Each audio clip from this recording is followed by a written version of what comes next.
ProView Networks.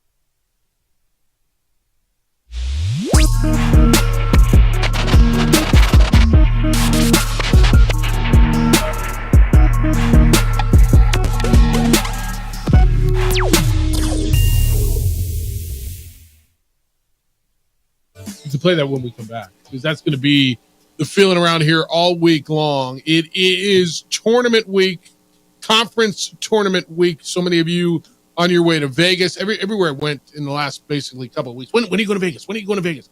Hopefully, when will the Lobos play? When will the Lobos play? When will the Lobos play? Well, now we know. And we know how it is, and hopefully you're going to get there in time.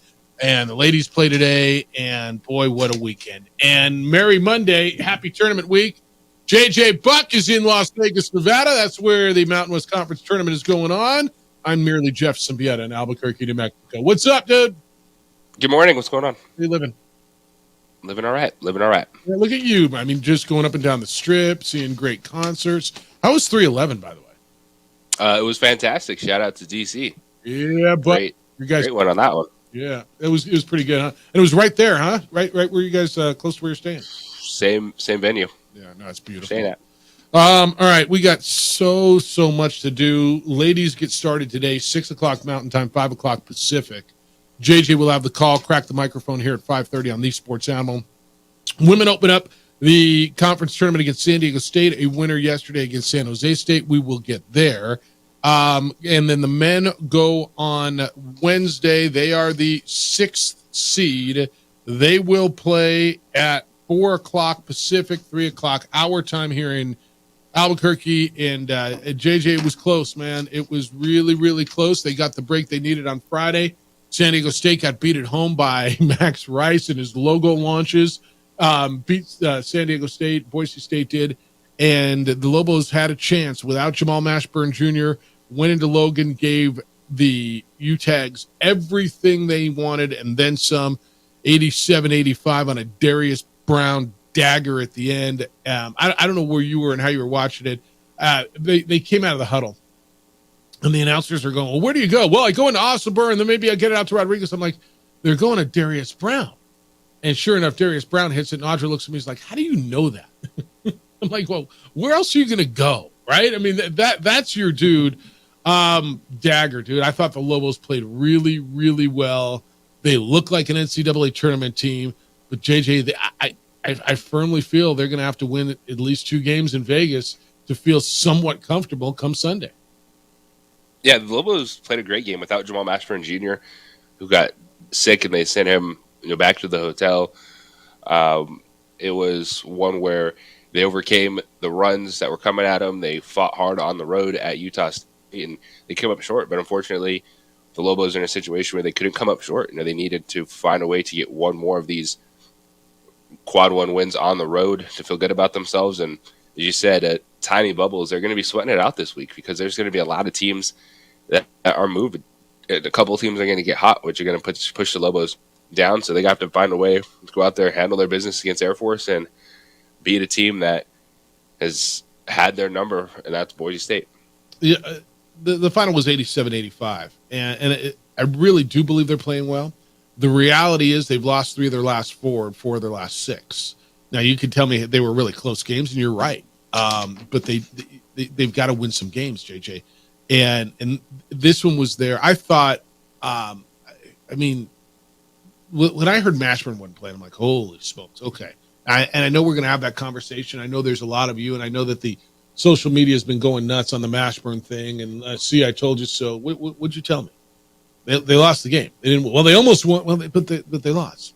He was the guy that hit the shots when they won on the road. Their one really quality road win at Nevada, and he was the one who hit the shots. Well, we'll have that conversation later. I thought House was good, JJ. At the end of the game was bonkers, and I want to get into that.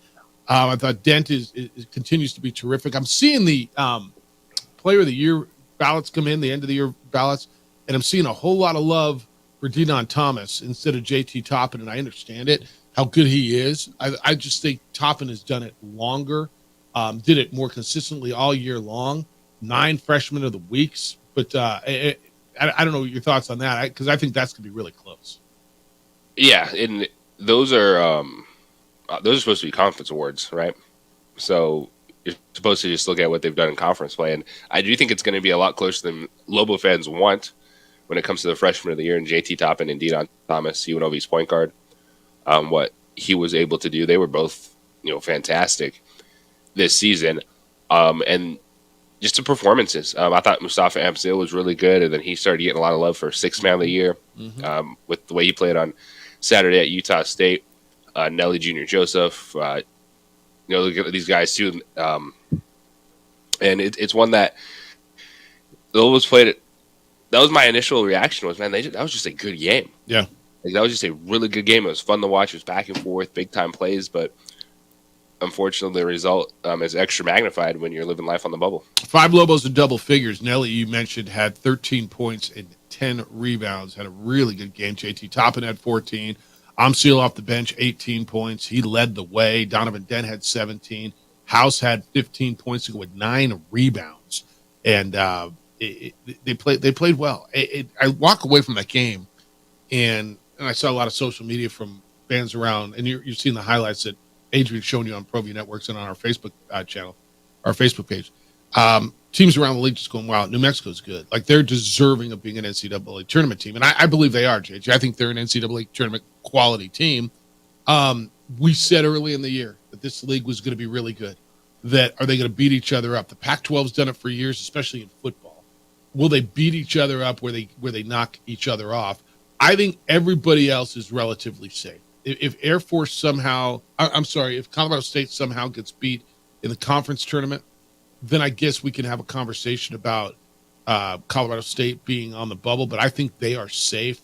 I think the other 5 teams, I really believe, are safe.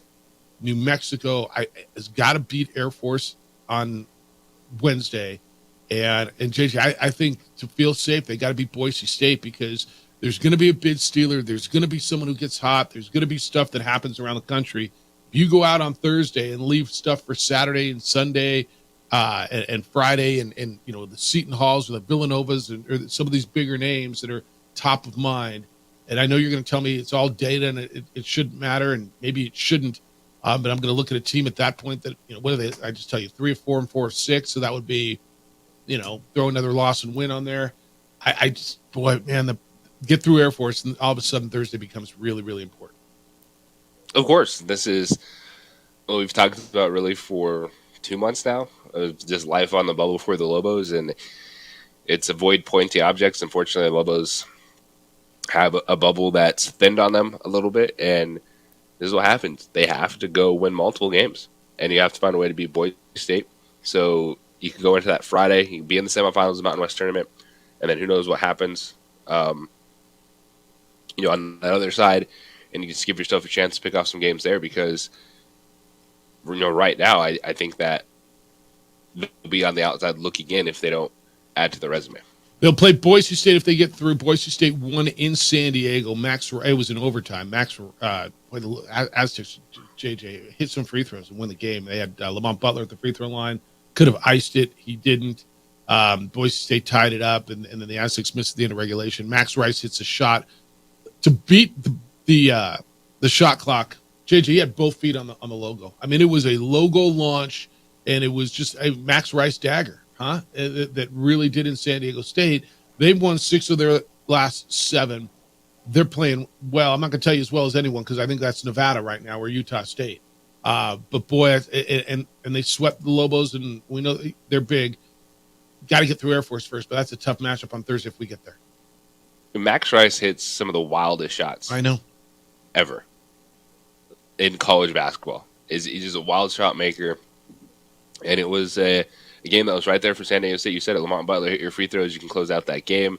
They didn't. Goes to overtime, and I look at Boise State, and I know Nevada and Steve Alford was chirping after their game that Utah State didn't go to Lawler this season and play in Reno. But this tournament this week is going to be unbelievable. Can I tell you how much I like Alford saying that? I don't know how you feel about it. Steve Alford, after Nevada beat UNLV, and they beat them by 10 points the other day. So Nevada is in second place. They're the 2 seed. Nevada and Boise State tied.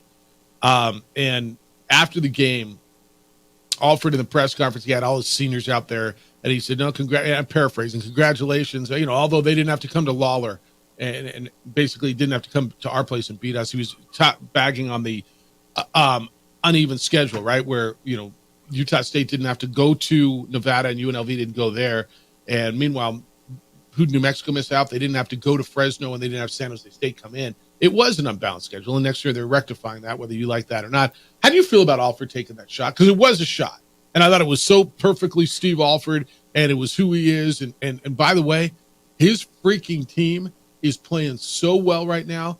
I loved him saying it. I don't know how you felt about it.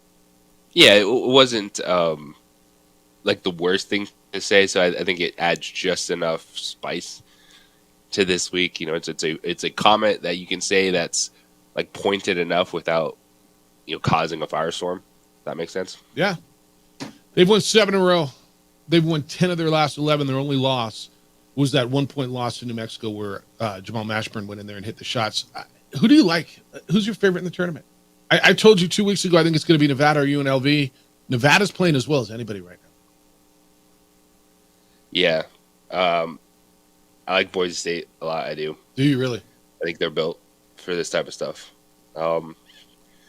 Nevada, Utah State's going to be fascinating. Seeing what they do, especially if it's UNLV or San Diego State on Friday night. But I do not have a outright feel on a favorite right now. I kind of do, and I think Nevada, and I've watched Steve cut down nets before. I know how they're playing. I know how he is late in the season in this tournament. I think they're really good.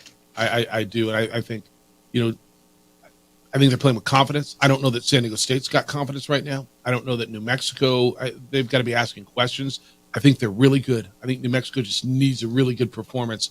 But I'm hearing you on Boise State as well. All right, we got so much to do. Let's go. I want your thoughts on the game. On the when we come back, JJ, the game shouldn't have ended that way.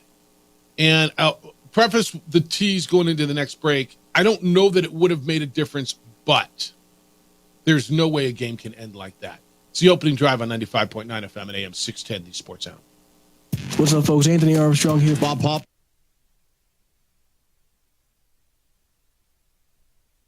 We would like to thank the following sponsors for making this broadcast possible.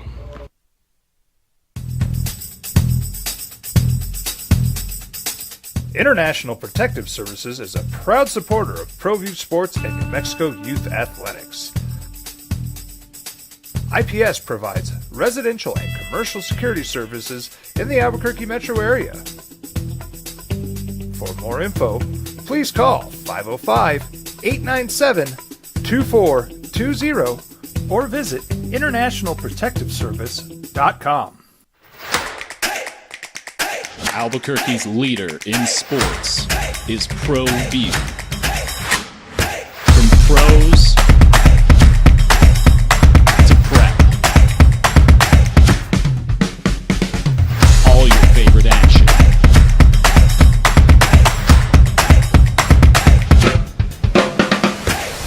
All your favorite talk shows.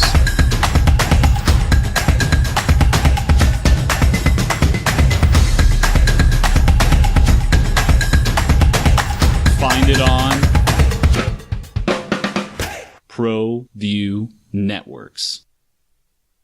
What's going on, Lobo Nation? Ja'Cory Krosky-Mirror here. And I'm Devin Dampier. The Lobo football team is going through some changes, but we're here to stay. We'll put in the work on the field and in the weight room, but we'll need your help off the field. 505 Sports Venture is leading the charge in the NIL space.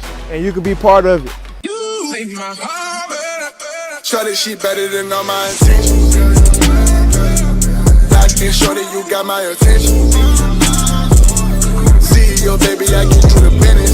Touchdown and pay you a visit.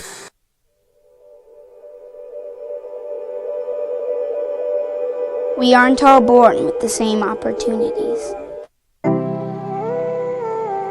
But it's the people who care that change everything. Get ready, Sprout, get ready.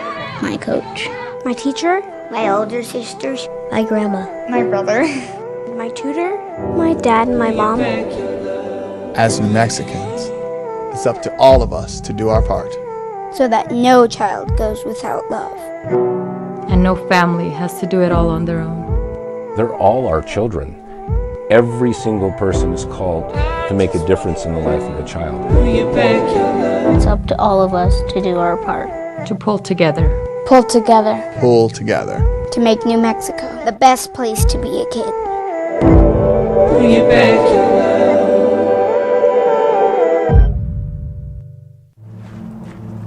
Young driver, this one. Hard to get her out. She'd been drinking. This one. Both of them gone. They'd been drinking, and he drove clear off the road. This was my family. Drunk driver hit us. And my wife and our daughter, they didn't make it. If you're drunk, blasted, intoxicated, Rip, plastered, taint, destroyed, bruh. If you're like this, you shouldn't be driving.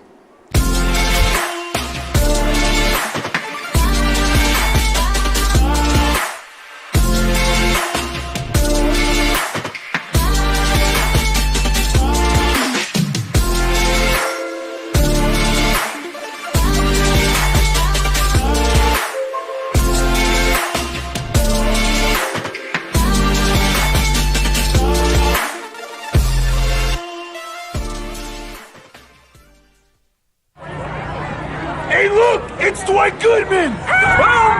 This place is hot. Let's see if anyone needs my help. How about I drive you madman home, huh? I got this, Dwight. I'm the designated driver. Boom. Sweet. Does anyone need Dwight's help getting home tonight? No thanks, Romeo. I've got a taxi all lined up. Drive safe, Dwight. Boom! Boom! These days, it's important to know people and businesses you can trust. There's a lot of places where you can buy a vehicle, but there's only a few local dealerships where you'll find honest people who have your best interests in mind. And Fiesta Kia is one of them. We've been helping our neighbors save money and drive dependable cars for years, and we'd love to help you. With new Kias arriving daily, you'll love our selection and the peace of mind you'll get driving a Kia from Fiesta. So stop by and see us today at Fiesta Kia on Lomas, or just start driving now at fiestakia.com.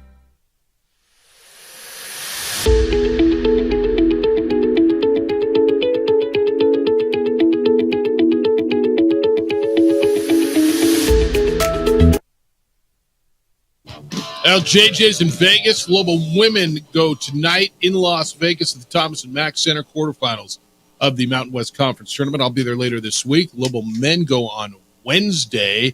That will be the late game. So Lobos are in the – as long as they go, they're coming up in the late part of the bracket. So they play at 5 o'clock Mountain Time on Wednesday. If they win, they play Boise State at 8:30 on Thursday night.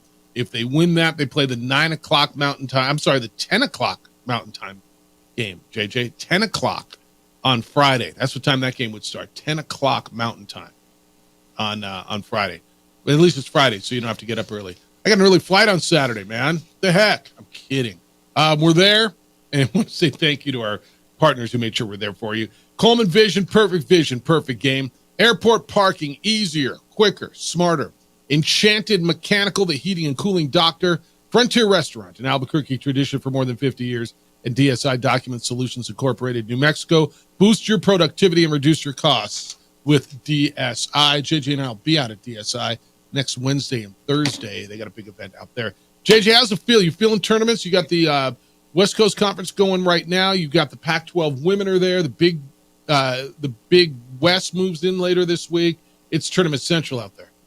Oh, it's buzzing. The Pac-12 women just finished up yesterday. Stanford, USC, great game. I watched it on TV. But you could feel the vibe because that was just down the way at Mandalay Bay.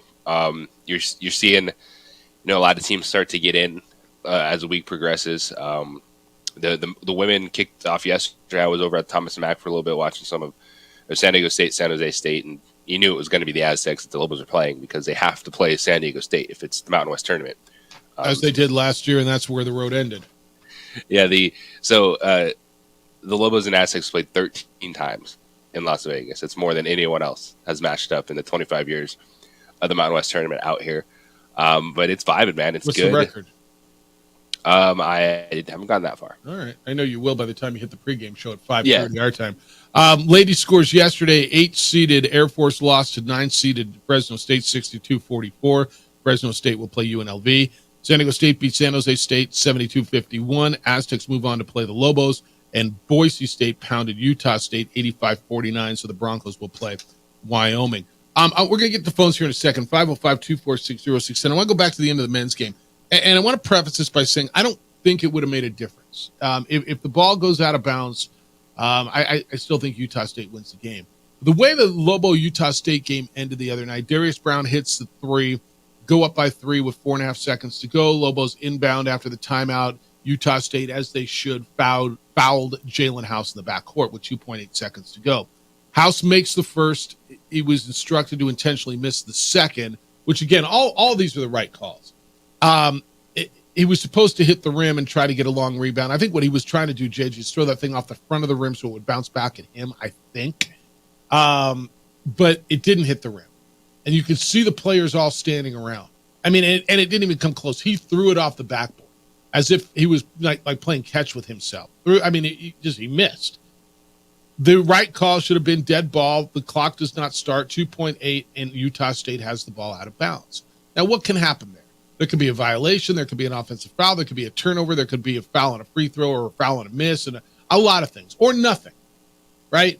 The bottom line is it was a blatant miss, and it was brutal. And I know there's a lot of people screaming, well, there should have been a technical foul for Utah State storming the court. Well, they didn't storm the court until there were zeros on the clock. It would have been people want a technical foul that they stormed the court before the game was over. I don't know that we would have ever gotten there. The other side of this argument, and I heard people saying, well, they had a shot because House did get the ball. He had a shot, and they could have won the game. JJ, if House would have made that shot, they would have gone back and reviewed it and taken away that shot.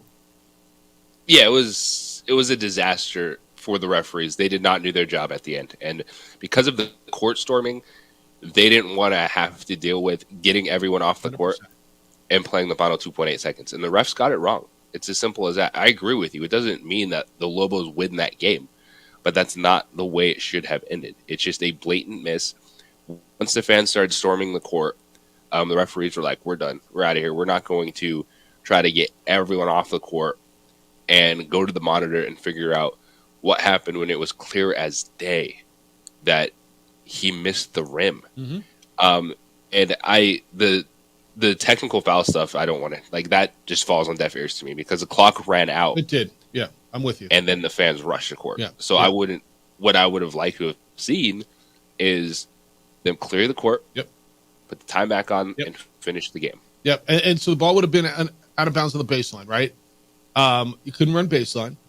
They would have had you to put somebody tall on the ball, and who knows, man? Maybe they throw it away. Maybe there's a foul. Maybe we've seen crazier endings.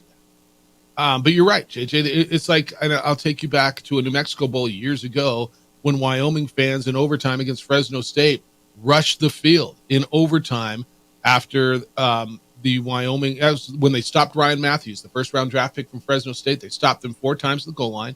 Wyoming got the ball, kicked the field goal, and about 7,000 Cowboys came rushing out of the stands. Except for the field goal was wide left. We had to pour them all right back into the stands. It's the same concept, although this was crazy. But you got to do it, JJ. You've got to do it right. And the PA guy had to go on, and the game is not over. The game is not over. Please go. I mean, boo, Jalen sucks. Jalen sucks. Whatever. Enough. That's what they had to do. I'm not telling you the game would have been different, but that's what they had to do.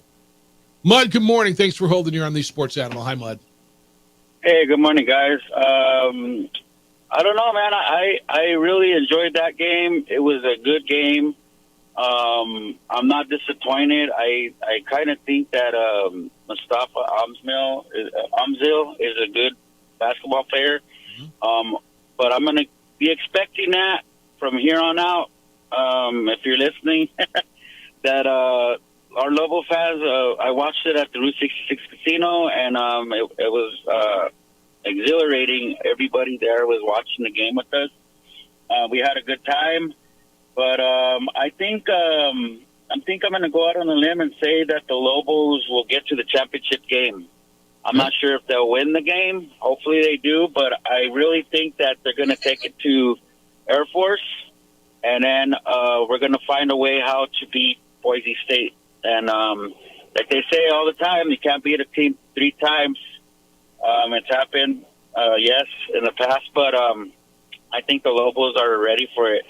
And if Mashburn comes back and he's 100%, I think he's going to hit those game winners, man. Right on. And hopefully so. Yes. So go Lobos, and congratulations to the ladies for finishing in second place. And I expect them to be going far, too, in the tournament. Hopefully they make the NCAA tournament. It's a little harder for the women, but hopefully they do. And we'll be celebrating 2 championships in Las Vegas. Thank you, Mud. Appreciate you. I want to get into the Mashburn conversation. JJ, I'm not going to lie. When I heard Mash was out, I thought they were in trouble. Does he make the difference? Do they win the game with Mash? I don't know.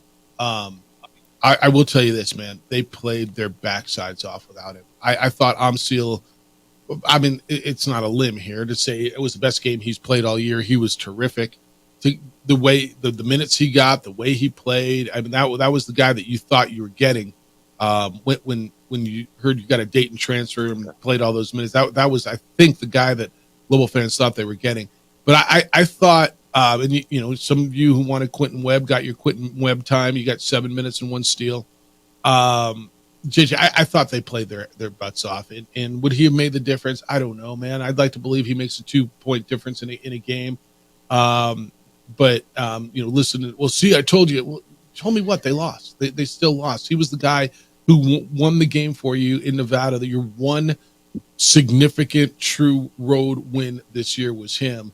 And I mean, we'll see, man. We'll see how it goes. And I got to believe he'll be healthy by Wednesday. But it's really, really interesting fodder, I thought.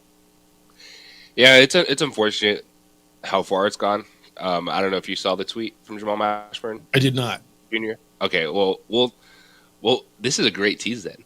All right. As we'll talk about Jamal Mashburn Jr. on social media. All right. And what he said Saturday night, because it's a bummer that we're here with all the excitement ahead, and one of the dudes feels like he needs to keep receipts. Interesting. All right, that's next. It's the opening drive on 95.9 FM and AM 610, the Sports Animal.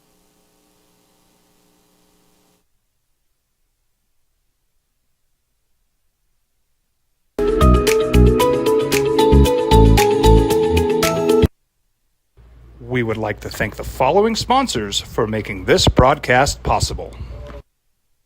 Hi, I'm Steve Stucker here for Dr. Robert Melendez and the Juliet Eye Institute. You may remember me like this, but no more. The glasses are gone. I tossed them months ago because of a brand new procedure from Dr. Melendez known as RLE, Refractive Lens Exchange. The latest technology, the best eyesight I've ever had in my life, and you can check it out by clicking on the link in the description right here.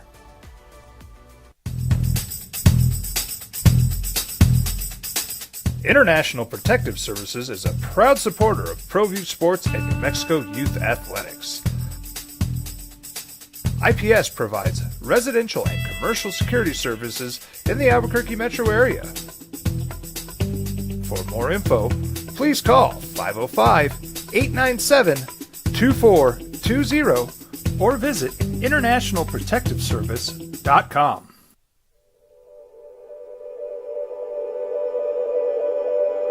We aren't all born with the same opportunities. But it's the people who care that change everything. Get ready, Sprout, get ready!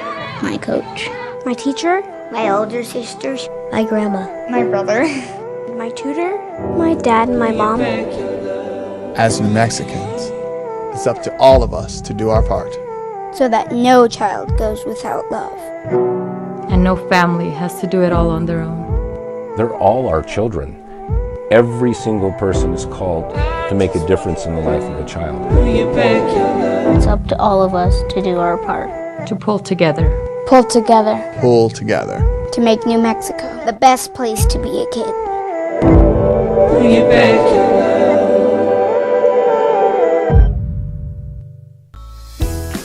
Hi, my name is Daniel Chavez, and this is my business partner, David Chavez. We are the owners of Indeed Safety. Indeed Safety is a local safety consulting company helping our clients with their safety needs for their projects. One of the things we pride ourselves as a construction safety company is helping our men and women in construction get home safe every day to their families. Indeed Safety is a proud supporter of ProView Network.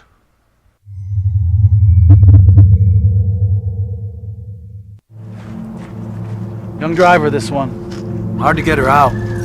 She'd been drinking. This one. Both of them gone. They'd been drinking, and he drove clear off the road. This was my family. Drunk driver hit us. And my wife and our daughter, they didn't make it.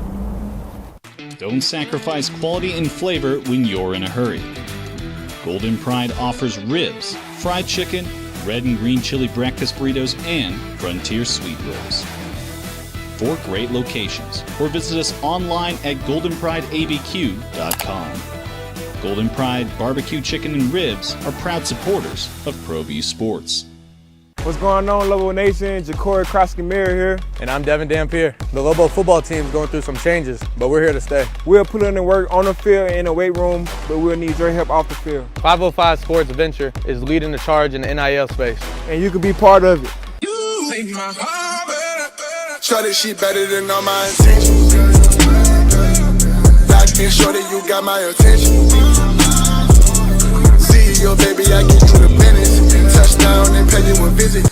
Teenagers love a party, especially during prom and graduation season. Often, alcohol is involved. Some parents think that hosting a party with alcohol in their home will keep the kids safe, but it's wrong and it's illegal.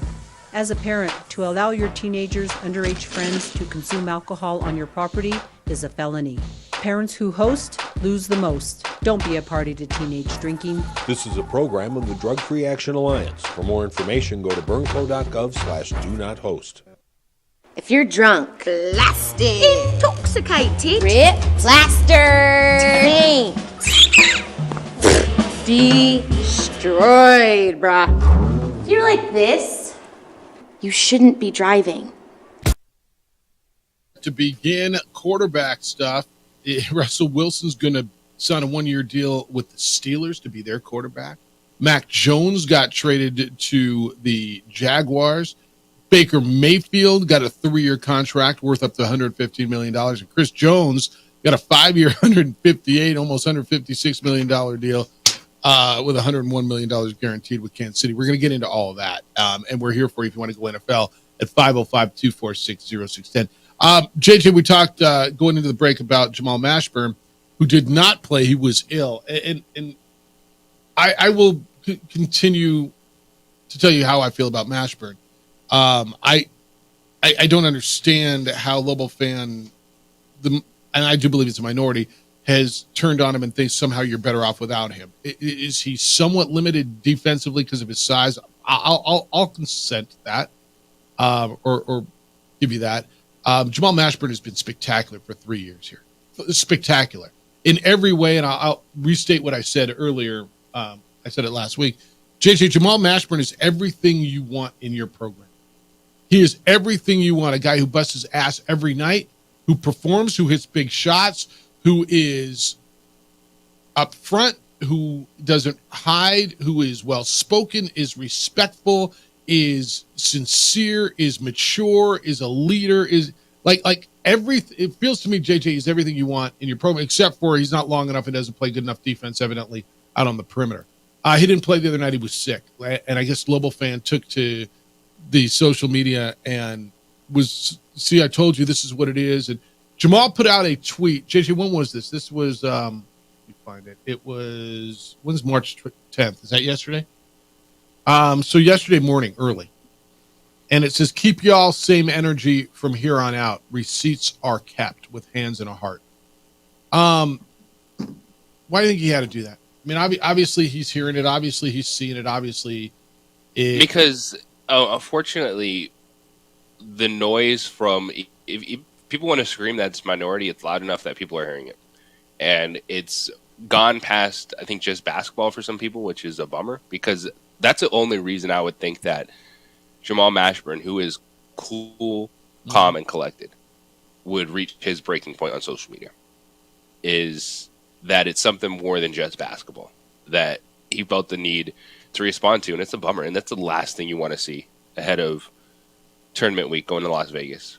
And I think this team has done a good job of staying focused on the moment, keeping it in-house. But, everyone has their tipping point, and you hope that it was just a moment of he hit send and nothing more.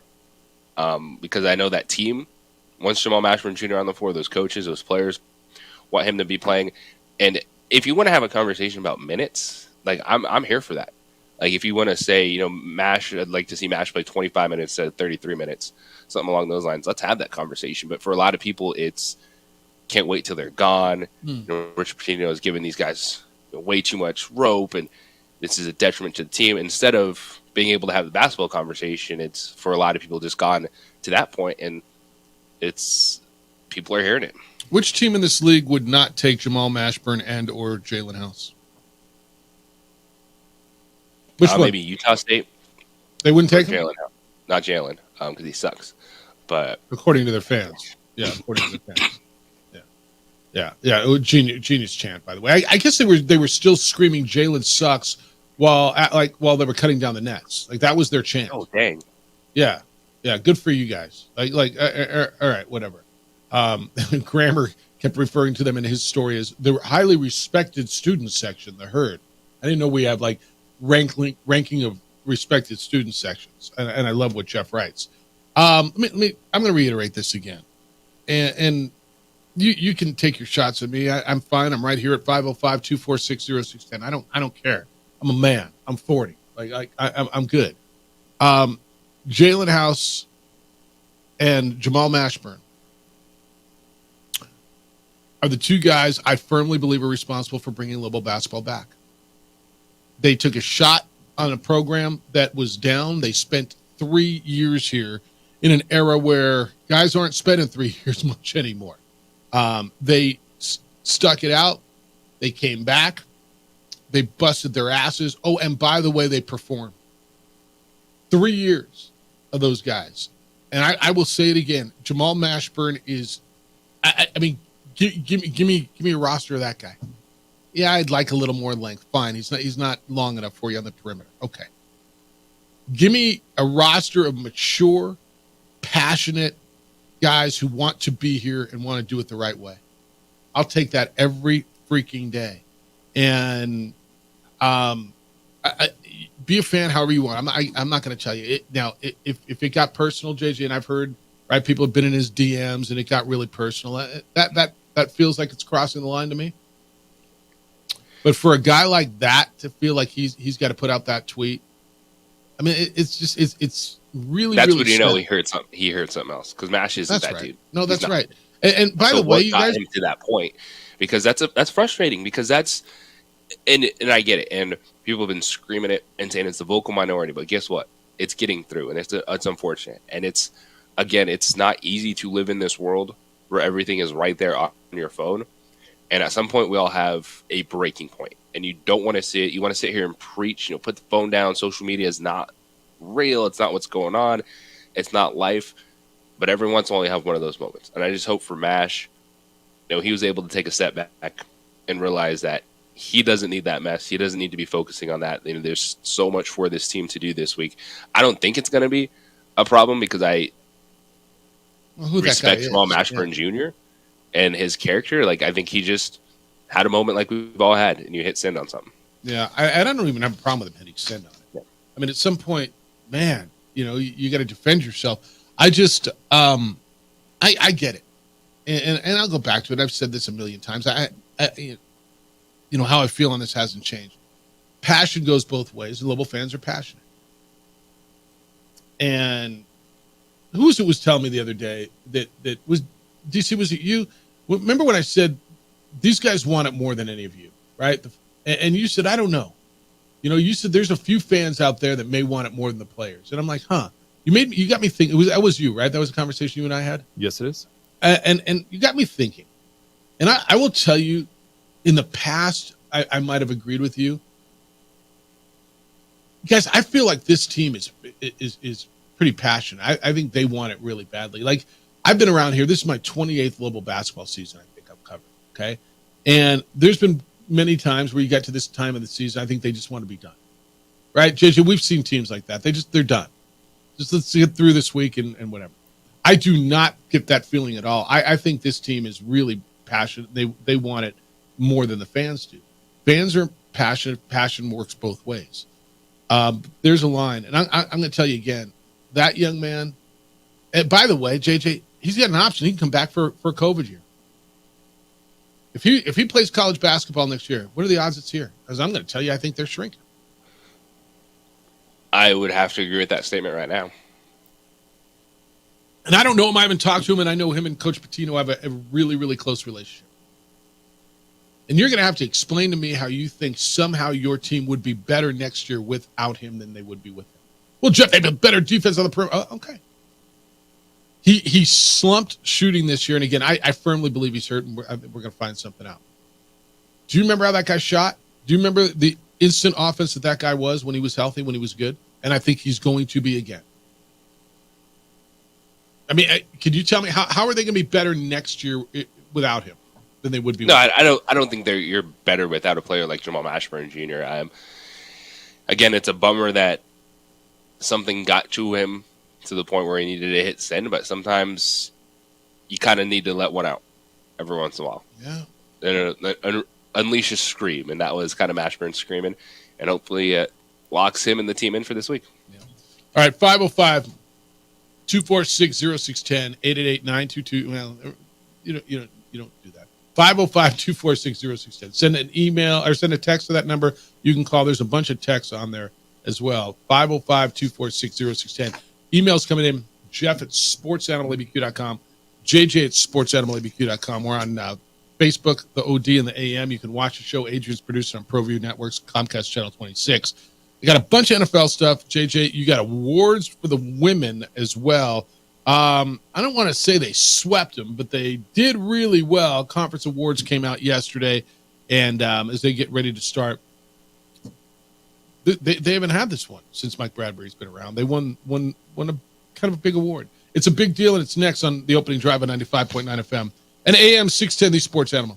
This report is sponsored.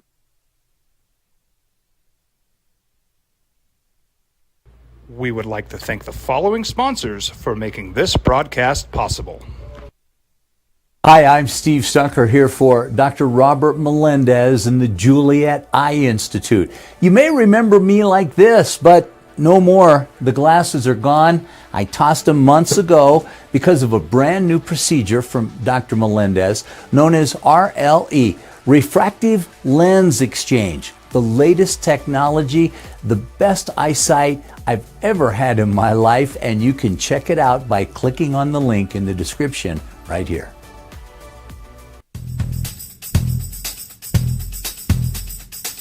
International Protective Services is a proud supporter of ProView Sports and New Mexico Youth Athletics.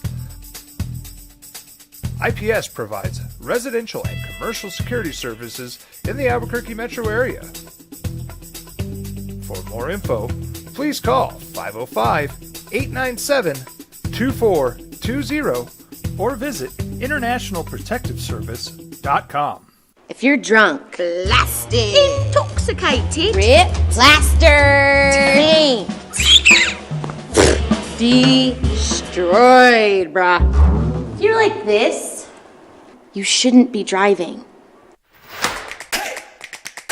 Albuquerque's leader in sports is ProView. From pros to prep, all your favorite action.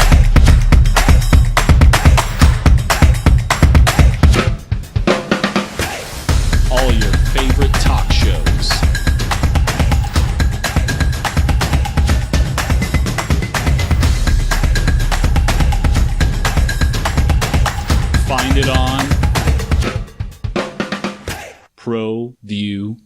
Networks. We would like to thank the following sponsors for making this broadcast possible.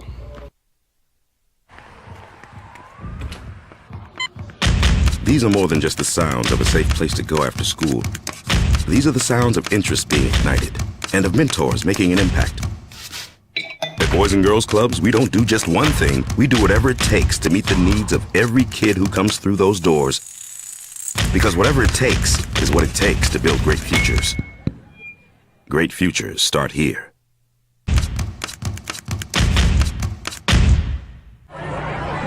Hey, look! It's Dwight Goodman! Boom! This place is hot. Let's see if anyone needs my help. How about I drive you madman home, huh? I got this, Dwight. I'm the designated driver. Boom. Sweet. Does anyone need Dwight's help getting home tonight? No thanks, Romeo. I've got a taxi all lined up. Drive safe, Dwight. Boom! Boom! What's going on, Lobo Nation? Ja'Cory Krosky-Miller here. And I'm Devin Dampier. The Lobo football team's going through some changes, but we're here to stay. We'll put in the work on the field and in the weight room, but we'll need your help off the field. 505 Sports Venture is leading the charge in the NIL space. And you can be part of it. Shorty, she better than all my intentions. Locked in, shorty, you got my attention. CEO, baby, I give you the business. Touchdown and pay you a visit. Well, I'm going to the frontier, walking to the cashier, order up a root beer and a number one. Cover it with green stuff, one scoop is not enough. Find a booth is real tough, backed by the Duke. Meet my family, meet my friends in the quirkiest restaurant I have ever been. All of Albuquerque's favorite spot, it's the Frontier Restaurant. The Frontier Restaurant is a proud supporter of ProView Networks. Don't sacrifice quality and flavor when you're in a hurry. Golden Pride offers ribs, fried chicken, red and green chili breakfast burritos, and Frontier sweet rolls. 4 great locations, or visit us online at goldenprideabq.com. Golden Pride Barbecue Chicken and Ribs are proud supporters of ProView Sports. International Protective Services is a proud supporter of ProView Sports and New Mexico Youth Athletics. IPS provides residential and commercial security services in the Albuquerque metro area. For more info, please call 505-897-2420 or visit internationalprotectiveservice.com.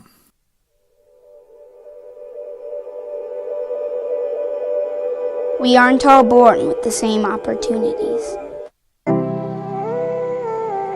But it's the people who care that change everything. Get ready, Sprout, get ready!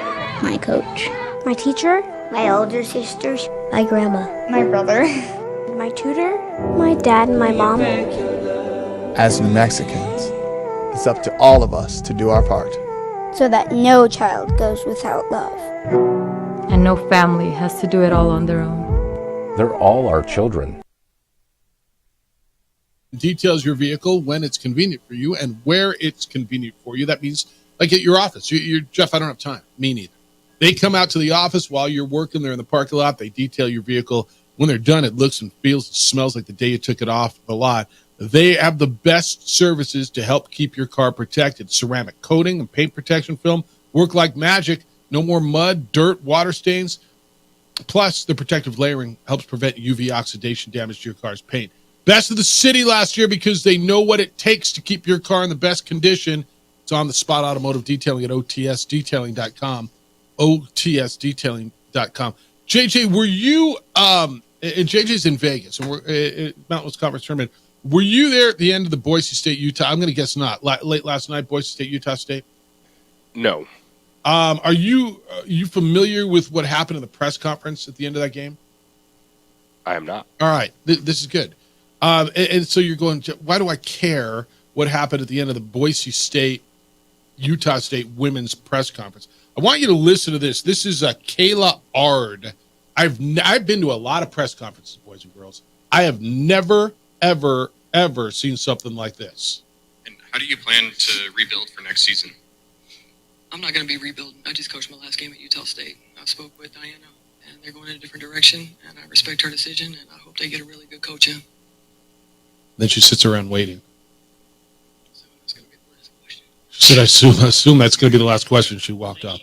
She basically got fired Broke before. the news. Yeah, so between the game and the press conference, and that's what, 10 minutes? Right? You walk off the floor, you have a 10-minute cool down period. And then she goes, the AD fired her, and then she went up and did the press conference and broke the news. Yeah, I just got fired. And then she's like, yeah, I'm assuming that's going to be the last question. Like the room went silent. You've been in those rooms, right? Where everybody looks around. Have you ever seen anything like that? No, I don't recall a coach breaking the news that they have been fired in their post-game press conference. Yeah, pretty crazy. I mean, that one was nuts. All right, ladies' tournament is underway, so Utah State lost. And Kayla Ard got fired, so they're looking for a coach. JJ, were you at practice yesterday for the Louisville women? Not yesterday. Okay. Yesterday, the awards came out, Mountain West Conference Awards, and I'll let you go through them, but a pretty big day for Louisville women's basketball, who is the 2 seed in the conference tournament. Yeah, it was. It was Nia Ogman, Nia Wilson, all-conference selection. So they do 10 players that get selected all-conference. They don't do a first or second team. And so they got all-conference selection there. Ogman was Defensive Player of the Year. Nia Wilson was Newcomer of the Year. And then head coach Mike Bradbury won his first Coach of the Year award. It's a big deal for him, finishing second place. Yeah, 8 years, he's never won that award. Yeah, I thought when they won the regular season title in the COVID year where they played on the road the entire year, that would have been the one he got. Because when you look at this, it's talking with some people yesterday, they were really surprised with what UNM was able to do. But it's also one where was it just a little fatigue about that team that won it again and went 17-1 and is in the top 25 in UNLV. But it's a big award for him. Obviously, it's probably got to be a nice little bonus for him in his contract, but that's good. The men's award should come out, JT, I'm going to guess today. Player of the Year in the Mountain West Conference on the men's side is who for you? So do you think it's a 3-person race? Because I could Great Osterborg, Jaden Ledee, and Darius Brown? Yeah. Yes, Danny Sprinkle, who's the head coach at Utah State, who, if he doesn't win Coach of the Year, we should start having awards. Fair? That is fair. Okay. And Steve Alford did a really nice job, but Danny Sprinkle should be Coach of the Year. He said that if Darius Brown Jr. is not Coach of the Year, he's never going to vote in one of these polls again. It's not just a media thing. Jeff Grammer just tweeted this out. And Steve Alford said this years ago. Remember when was it Xavier Thames beat Kendall for Player of the Year, and Steve Alford said best player on the best team should win it, right? And that's been a theme not ever since then. I mean, it's a long time. Well, Danny Sprinkle's basically saying he's the best player on the best team. We won the league championship. Our best player should win Player of the Year. And he's saying Darius Brown is best player, not Great Osterborg. And okay, I don't have a problem with that. Jaden Ledee was really good. I don't think Jaden Ledee should win Player of the Year. They're the 6th seed. He was good. He scuffled at times. Like I think one of those 2 Utah State guys should win Player of the Year. And if it's Darius Brown, I have no problem with it. I do agree with that. I saw a lot of people pointing out, how can you say an All-American player is not the Player of the Year? And that was Jaden Ledee. But it was unbelievable. Utah State did this season. They deserve to have Coach of the Year and Player of the Year for their performance. Who's your 5 guys on your first team? I mean, it's Ledee and it's Osterborg and it's Brown and it's Stevens. And is it Degenhart or is it Blackshear? Like, how you stuffing 5 into that box? It's going to take a lot of movement, shuffling the pieces around, because just straight up 5, the names that you ran down make sense, but it's not one that. But there were 6 names on that list. I mean, who are you taking off? Who are you taking off? Max Rice could be in that conversation for his points. Yeah. I mean, you just go down that list. I mean, we're talking about D-Dan Thomas as freshman of the year with JT Toppin. Both those guys got to be on the first three. Like we're talking about 15 guys, right, on the first three. This league, let me just tell you something. And I know everybody loved on it. I was so entertained by basketball, men's basketball in the Mountain West this year. I so looked forward to Tuesday and Wednesday nights and Saturdays. I enjoyed Mountain West Conference basketball. I can't wait for this tournament. Like, this was really fun. It was one of the best years ever for the Mountain West Conference. Every night, there was a great game. Every night. All right, we'll get into the NFL stuff when we get back. 505-246-0610. Russell Wilson's got a new place, or at least will very soon, once he can. Mac Jones got traded. What does that mean? Baker Mayfield got paid. Not quite like Chris Jones got paid. They're throwing money around like it's not candy corn, like it's watermelon Jolly Ranchers in the National Football League. JJ's in Vegas. We're merely here in downtown Borky. Did I say Borky? What the hell is that? We're down in downtown Borky. It's the opening drive on 95.9 FM and AM 610 Sports Animal. We would like to thank the following sponsors for making this broadcast possible. What's going on, Lobo Nation? Ja'Cory Krosky-Mir here. And I'm Devin Dampier. The Lobo football team's going through some changes, but we're here to stay. We'll put in the work on the field and in the weight room, but we'll need your help off the field. 505 Sports Adventure is leading the charge in the NIL space. And you can be part of it. You make my heart better. Try this shit better than all my intentions. Locked in shorty, you got my attention. CEO, baby, I get you the business. Touchdown and pay you a visit. ProView Networks would like to thank the following sponsors for making this broadcast possible. Hans Whitler Automotive, German car maintenance and repair in Albuquerque, New Mexico. Call 505-294-7684 or visit HansWhitlerAuto.com. Hi, I'm Steve Stunker here for Dr. Robert Melendez and the Juliet Eye Institute. You may remember me like this, but no more. The glasses are gone. I tossed them months ago because of a brand new procedure from Dr. Melendez known as RLE, Refractive Lens Exchange. The latest technology, the best eyesight I've ever had in my life, and you can check it out by clicking on the link in the description right here.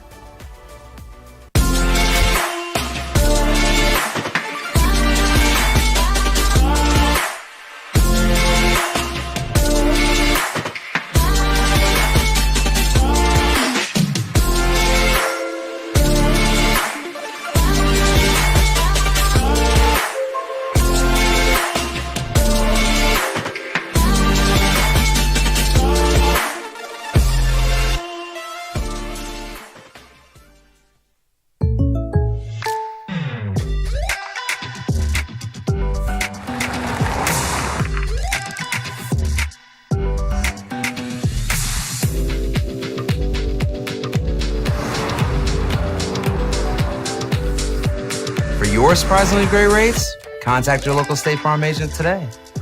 If you want the real deal, call State Farm agent Marty Size in Albuquerque today. Like a good neighbor, State Farm is there.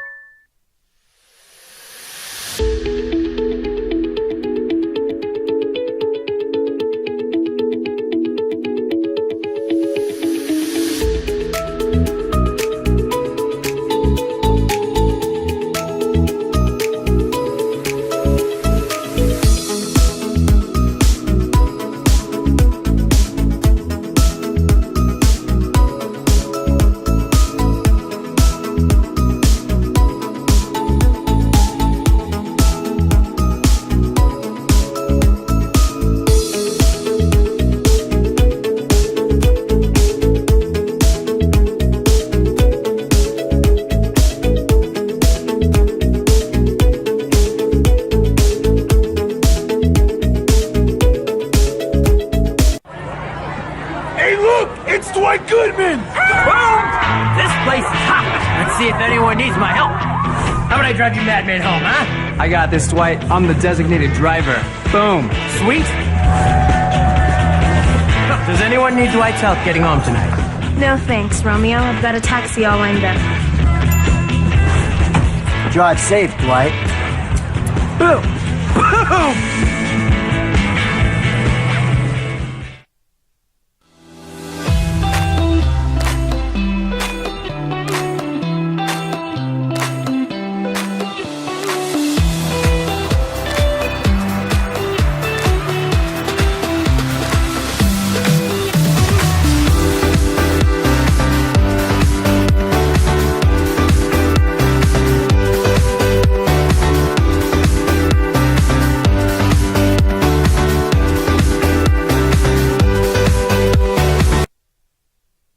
D in the AM with three-time New Mexico Sportscaster of the Year, Jeff Symbieta and JJ Buck. Now you're running the NBA down the stretch. College basketball's conference tournaments are underway. By this time next week, you'll all be coming over a bracket right now. You're going to be telling me how Tennessee Chattanooga coming out of the 14 hole is your sleeper. I got Princeton. They're going to do it again. UMBC, baby. And whatever. We got that a week from today. We can get into that. We got our bracket challenge going on. Go to our website, sportsanimalabq.com, and you'll see it right there, brought to you by Sandia Casino. Perfect bracket wins $1 million. I mean, why not, man? Take your shot, courtesy of Sandia Casino and the Sports Animal. JJ's in Vegas. We're going to be there all week long for the conference tournaments. Not only that, JJ, the NFL's 2-day negotiating period is open up, and there's a lot of stuff going on. So the league's free agent negotiating period opens at noon Eastern time today. That's 10 o'clock our time. So what does it mean? It means NFL teams are permitted to contact and enter into contract negotiations with the agents of players who will become unrestricted free agents when the new year opens 2 o'clock our time on Wednesday. So basically, they're all these deals are set, and it's a couple of former Broncos who are at the top of the list. I'll get to Russ in a minute. I want you guys to tell me what the Jerry Jeudy trade means. So Jerry Jeudy, former first-round pick of the Broncos, is going to the Browns. Broncos are in the process of trading him for a 5th and a 6th round pick in this year's draft. How do you guys feel about that? Your former first-round pick, you're getting a couple late picks. They weren't going to pay him. Jerry Jeudy's a guy that really hasn't lived up to expectations, being a first-round pick in what is not a great draft when you look back at it was a 2020 draft, so you can see why some teams might have made some mistakes in that draft moving forward. But it's house cleaning time in Denver, and if you're a player that's coming up on needing a contract extension, not performing, you are going to find your way out. I was really disappointed because for the last 2 years, really, at the trade deadline, they talk about Jeudy. They could have. Do you think they could have got a lot more for this if they'd have moved it? I'd like to think so. I think they'd have gotten a 4th or a 5th, maybe a 4th and a 5th instead of a 5th and a 6th if they'd have moved him into the trade deadline. Maybe a 3rd. That's kind of what I was thinking. 5th and 6th, when I saw that, I was very disappointed. Interesting. All right. So that means they're moving on. Boy, I'll tell you what, Cleveland better win this year. They're stacking all the pieces. I mean, Cleveland better win this year, and Deshaun Watson had better play football this year. Not that it matters to him. I mean, he's got his big, giant stack of money, right? And he's loaded up. It doesn't matter. But they better win this year. Or Stefanski's out, the GM's out. This thing, there's no more, well, yeah, but no. Well, he got hurt. Fine. You better freaking win this year. Because they're putting together, JJ, to your point, and you made this so many times, their defense was the best in the league, probably 2/3 of the way through, and then they weren't. And then they gave up a lot of points. I understand Joe Flacco was their quarterback, and you got a little kind of push until you didn't. They better win this year. Yeah, for the Cleveland Browns, you're in a situation where the fully guaranteed contract for Deshaun Watson has changed things. He's actually not the highest paid quarterback anymore, but it's because he's sitting on like $270 guaranteed that is going to affect the rest of your roster. So when you make a move like this, Jerry Jeudy, which is essentially a 1-year deal, to bring him in for late round picks and hope he can be a good wide receiver too, because Amari Cooper is still there. We saw David Njoku take off. This comes down to, can Deshaun Watson play winning football? Because the rest of the pieces on that team, even without Nick Chubb, he got hurt last year. But offensively, you have the pieces, you have the run game, offensive line good, defense is good all over the place. It's all about Deshaun Watson next season. All right, then there's another former Bronco that's on the move. Let's ride. Bronco country? Let's ride. Bronco country? Let's ride. Steeler country? Let's ride. Russell Wilson's going to be a Steeler. He will sign with the Steelers when the new year begins. That's on Wednesday. Happy New Year. I guess we do a Happy New Year. Like tomorrow's New Year's Eve. It'll cost Pittsburgh nothing. $1.2 million. The Broncos will pay the rest of it. Wilson already posted his hype video for. Have you seen it yet? Is it as cringy as I think it's going to be? It's not bad, actually. Really? It's not bad. It's mostly footage of like Steelers fans and the field and things. It's. Does he say "Let's ride"? I guess I didn't watch it with volume, so maybe I'm hoping he did because now it's theirs. I'm hoping so too. All right, so he was told by the Broncos that he's out, and they're going to have to pay most of his $39 million that's still owed to him. I don't know what this does for the Steelers. It really depends where you lie on Russ. Okay, I think he wins the job. I don't think they're going to bring him in. They're going to say they're going to bring him in to compete with Kenny Pickett.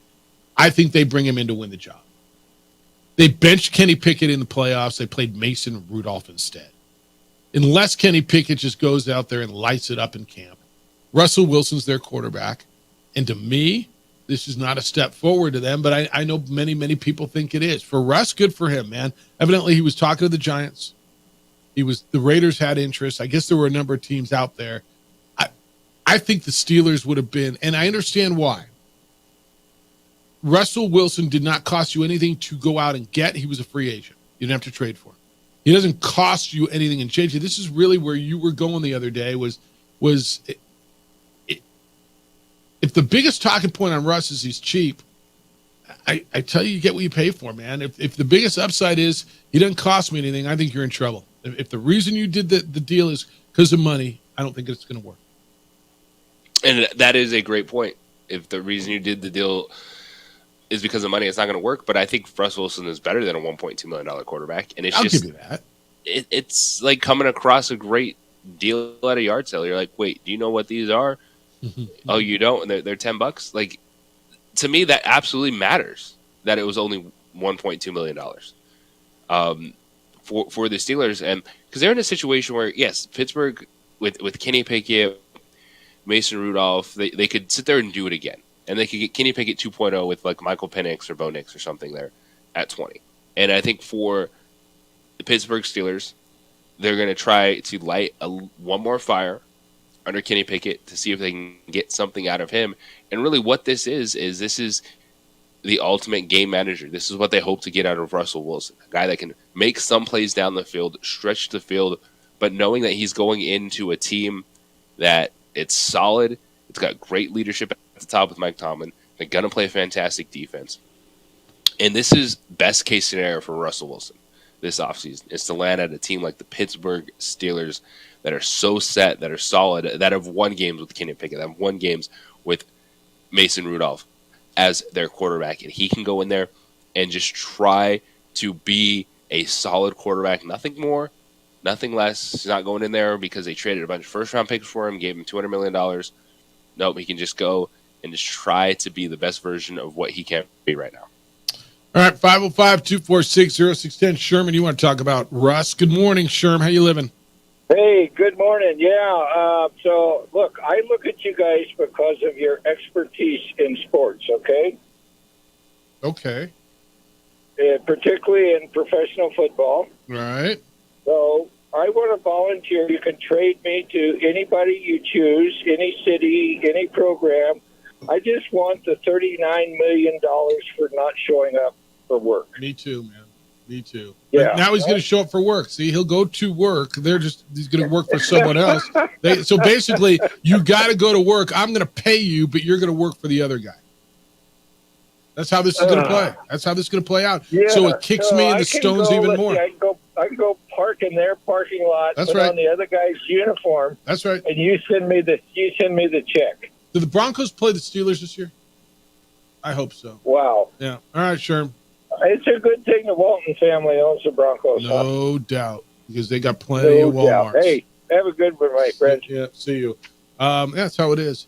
This just broke 2 minutes ago. Adam Schefter, Bengals are their franchise receiver, T. Higgins.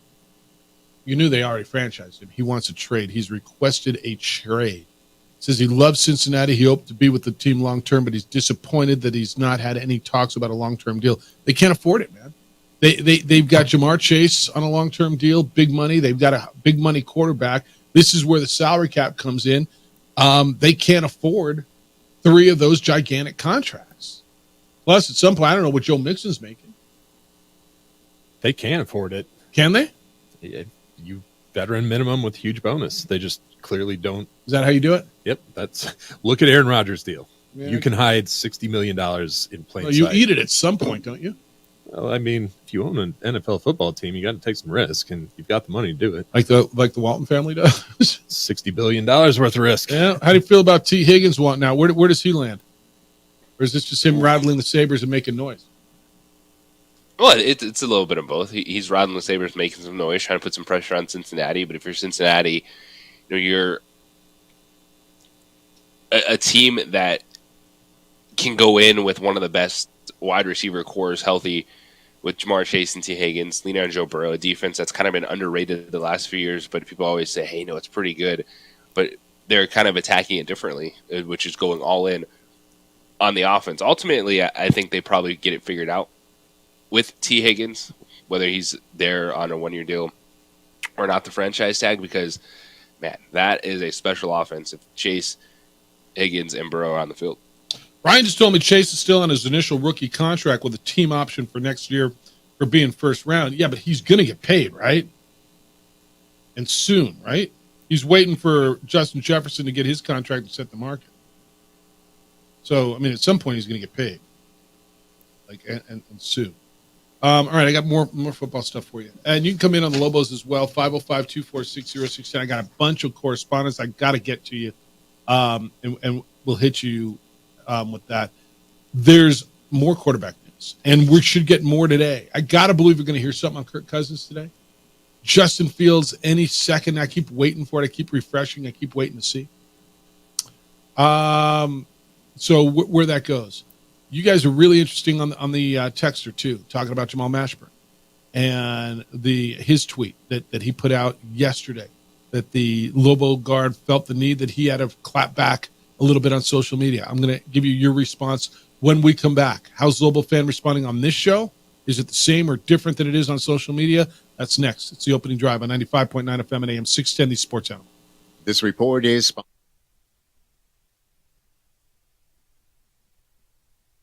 We would like to thank the following sponsors for making this broadcast possible. What's going on, Lobo Nation? Ja'Cory Cross-Camara here. And I'm Devin Dampier. The Lobo football team is going through some changes, but we're here to stay. We'll put in the work on the field and in the weight room, but we'll need your help off the field. 505 Sports Venture is leading the charge in the NIL space. And you can be part of it. Try this shit better than all my intentions. Locked in shorty, you got my attention. See your baby, I give you the business. Touchdown and pay you a visit. Teenagers love a party, especially during prom and graduation season. Often, alcohol is involved. Some parents think that hosting a party with alcohol in their home will keep the kids safe, but it's wrong and it's illegal. As a parent, to allow your teenagers' underage friends to consume alcohol on your property is a felony. Parents who host lose the most. Don't be a party to teenage drinking. This is a program of the Drug Free Action Alliance. For more information, go to burnco.gov/do-not-host. Hi, my name is Daniel Chavez, and this is my business partner, David Chavez. We are the owners of Indeed Safety. Indeed Safety is a local safety consulting company helping our clients with their safety needs for their projects. One of the things we pride ourselves as a construction safety company is helping our men and women in construction get home safe every day to their families. Indeed Safety is a proud supporter of ProView Network.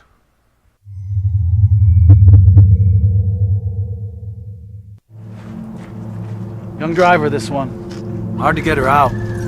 She'd been drinking. This one. Both of them gone. They'd been drinking, and he drove clear off the road. This was my family. Drunk driver hit us. And my wife and our daughter, they didn't make it. I was born in New Mexico. I grew up on these streets. I got in trouble here, and I fought my way back in Murcia. I love New Mexico, especially the people. Now I'm using my training, tenacity, and energy to fight for you. I'm Adam Oki, lawyer, fighter, and New Mexican. I was a local athlete here in New Mexico, so I'm proud to support your local athletes.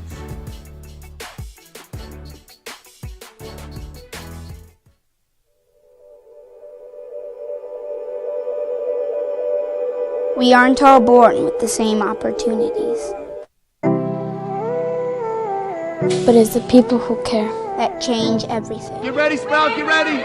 My coach, my teacher, my older sisters, my grandma, my brother, my tutor, my dad, and my mom. As New Mexicans, it's up to all of us to do our part. So that no child goes without love. And no family has to do it all on their own. They're all our children. Every single person is called to make a difference in the life of a child. It's up to all of us to do our part. To pull together. Pull together. Pull together. To make New Mexico the best place to be a kid.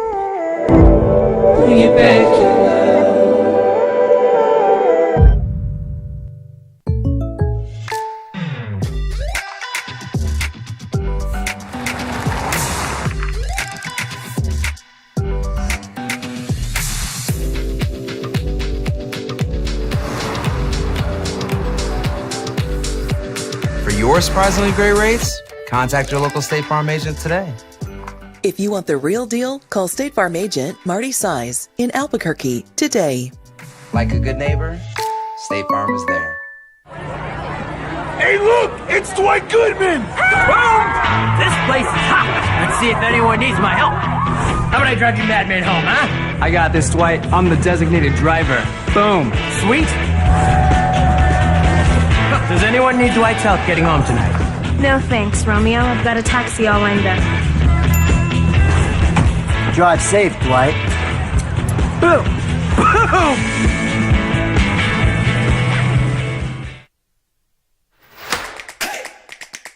Albuquerque's leader in sports is ProView.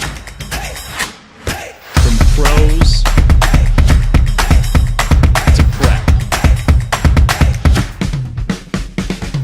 all your favorite action.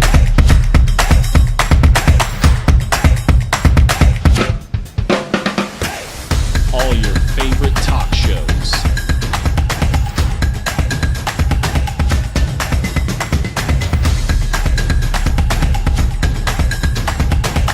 Find it on ProView Networks.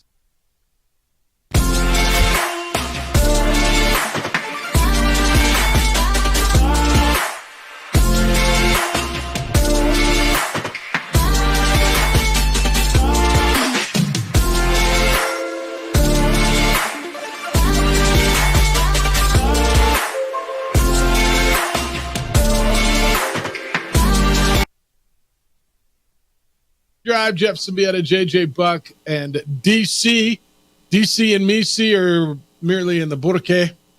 That's how I did that. The whole DC, Misi. Yeah. JJ's in Vegas. We're going to be in Vegas all week for the Mountain West Conference Tournament. I'll be there later this week. JJ is there now. Ladies play tonight, 5:30 pregame here on The Sports Animal. Quarterfinal game against San Diego State. We are there courtesy of these partners who made sure that we are there every year to get the content to you. Frontier Restaurant, an Albuquerque tradition for more than 50 years. DSI Document Solutions Incorporated, New Mexico. Boost your productivity and reduce your costs with DSI. Enchanted Mechanical, the heating and cooling doctor. Coleman Vision, perfect game. And Airport Parking, it's easier, quicker, and smarter. JJ, Russ will be in Denver. He might be a backup, but he'll be there. That's right. It's kind of cool. I don't think he's going to be backing up anyone this year. He's Yeah, quarterback for the Pittsburgh Steelers. Yeah, I think you're probably right. All right, a couple other things. Baker Mayfield got paid. 3 years, up to $115 million. It's 3 years, 110, could go up to 115, guaranteed $50 million. This is I think about the right range for Baker Mayfield, don't you? He proved himself to be a good, if you don't have to be great, quarterback in the NFL. They won a division, they won a playoff game.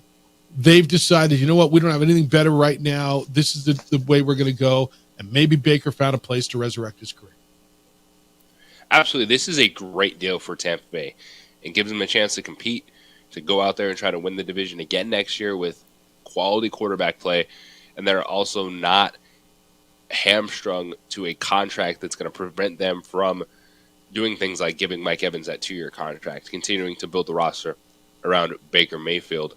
And you have this 2 to 3 year window that, Baker, if he's good, not great, maybe you always, if he's good enough, then you'll be fine over the next couple of years. But if you just feel, hey, okay, it's been good, but then it gives them the ability to be flexible in year 3 after that, I think it's a great deal for Tampa Bay and, solid money for Baker Mayfield. Yep.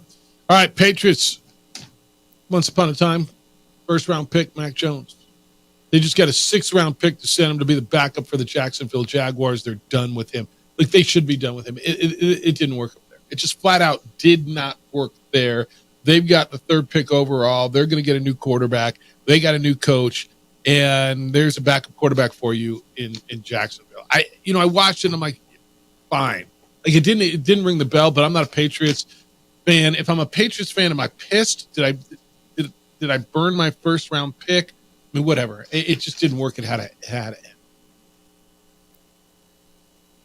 It's a complete rebuild in New England, and we knew that once they moved on from Bill Belichick. But if you look at what they did with Mac Jones, it was a reminder of Belichick was a good football coach, but a terrible general manager, because you get to the playoffs year 1 with Mac Jones, and you figure, hey, defense, run the football, good enough quarterback play, and then you run it back, and you have like Matt Patricia, Joe Judge calling offensive plays.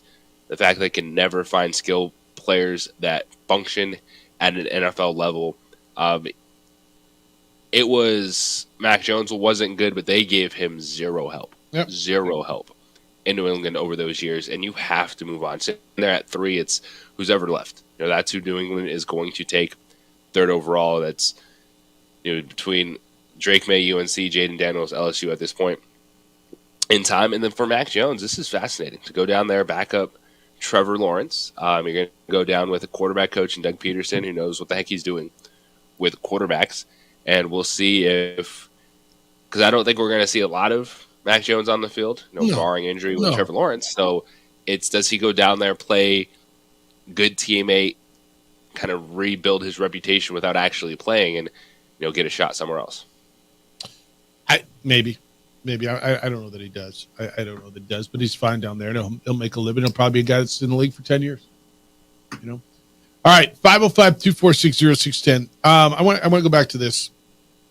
We were talking about Jamal Mashburn and the stuff that's been said about him on social media. And JJ, you sent me the tweet this morning that he put out yesterday that he felt he had to respond. He put out a tweet yesterday that says, "Keep y'all same energy from here on out. Receipts are kept," with a hands in the shape of a heart. There was also in the comments, JJ, it said, how did I lose JJ? There it is. It said that, is this intended for Utah State fans or New Mexico fans? And it was a shrugging emoji. And it was interesting. On the text line, 505-246-0610, this couple things. Hope to heck the flu bug didn't spread to others on the Lobos or whatever bug it is. Okay. This one's from Chris. It says, who are these clowns? They're not real Lobo fans. They're just trolls behind a keyboard who are just trying to cause problems. I believe 99% of fans love House and Mash. You believe it's 99%? Because I still believe, and I know you and I are going to differ a little bit on this, that it is a minority, a vocal minority, who are ripping into MASH like they are, and even into House a bit. But he says 99% fans love House and MASH. How does that hit with you? I do think it's the majority, and it's one that anytime you're in this space, you're in the public eye, and even how much Lobo basketball resonates, that these things are going to happen, and it's hard because people are going to say don't paint with a broad brush, but anytime you hear enough, it's always. Well, it's not. You don't know what it's going to be sometimes. Just that one comment or that one moment that pushes you over the top. Because we all have breaking points, and with Jamal Mashburn, I think it's unfortunate that he felt the need to hit send on it because just something was like, okay, I've had enough about this. Because that dude is cool, calm, and collected. He's composed. He is a high character individual. Watching him, listening to him about how he handles, his life as a student athlete. But it's one that I say, all right, we all have our moments. We all have kind of our breaking point, but I don't think it's going to be anything more than that. I think it's a tweet you put out there, but I don't think it's going to affect this team. It's going to lose focus, anything for this week. Next text says, fellas, I can see St. John's offering some serious NIL money to MASH if, capital IF, he feels he has to go. I sure hope he comes back and having a healthy MASH for another year as a Lobo. Go Lobos. It's from Steve. Okay, here's the deal with MASH. He is a senior. He's got the option to come back to college play the COVID year. I believe he's graduated, so he could transfer again and play immediately if he wants to go somewhere else. I'll say this again because I firmly believe it. There's no way you're going to convince me you're better without him than you are with him. I think he's a terrific player. Did he slump shooting this year? Yeah, that's fine. Is he smaller on the exterior? He is. And so recruit around that. But when he was good, and again, I think he's going to be good again, and I think he's been good at times this year. I want that guy on my team. I want the offense. I want the leadership. I want the maturity. I want that guy on my team. And I don't know what his plans are. He may go pro, which means, it doesn't need to mean NBA. He could go overseas. He could stay in college. He could play somewhere else. Could stay here. But I think you would want him here. Jeffrey, good morning. You're on the Sports Animal. Hi, Jeff. Good morning. It's so weird that we just talk about this repetitively, and the Lobo fans that are just so critical of him. I don't know. I don't get it. There's starting players on other teams in his position that would take his slumping year for 4 years in a row than what they currently have, and so I don't know. It boggles my mind a little bit, and the reason I say that is because I've spent this year, you said it, I don't know, you said it about 15 or 20 minutes ago that this has been a really entertaining year in the conference. And I think this year is the year that I've watched more outside Lobo games. I've watched some Utah games, some San Diego State games, some Boise games, some Nevada games.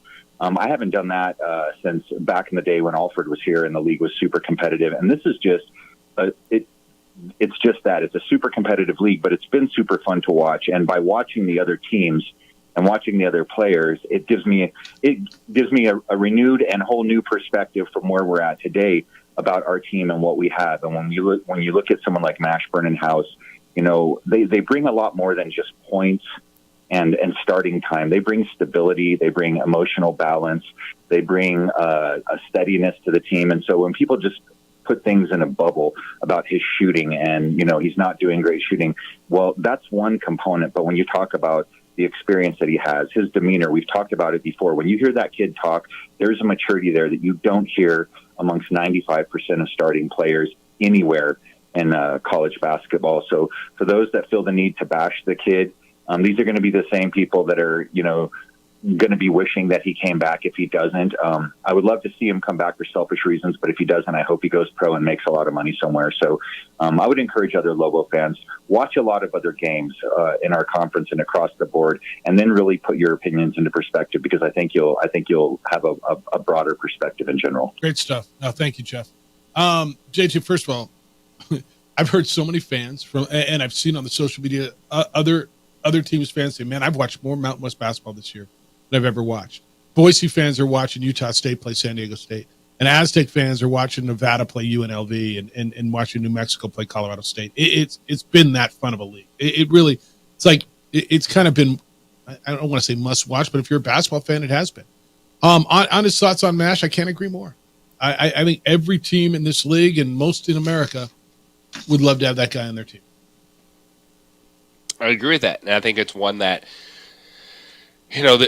all the outside noise, it's going to be there. We understand what Lobo basketball means, the passion, as you said, it works both ways, and some people go over the top with that. And I think it's one that it's a bummer that we've talked about it so much, and people will say, you're highlighting the negative, but it's gotten to a point where it's been more than just a flow of one or watering the rocks. Like, there's enough there that it had to be addressed in terms of clapping back or just answering the noise. And for Lobo basketball, the best thing you can do now is rally around it, come back together, head out to Vegas, and try to finish this season the right way, which is put a couple wins together and see if you can get your name called on Selection Sunday. All right, when we come back,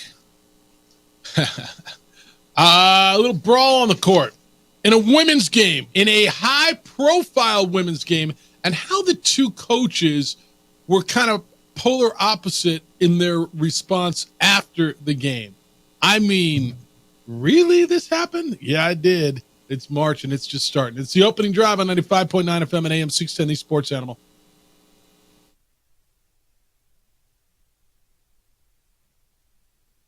We would like to thank the following sponsors for making this broadcast possible. What's going on, Lobo Nation? Ja'Cory Krosky-Miller here. And I'm Devin Dampier. The Lobo football team is going through some changes, but we're here to stay. We'll put in the work on the field and in the weight room, but we'll need your help off the field. 505 Sports Adventure is leading the charge in the NIL space.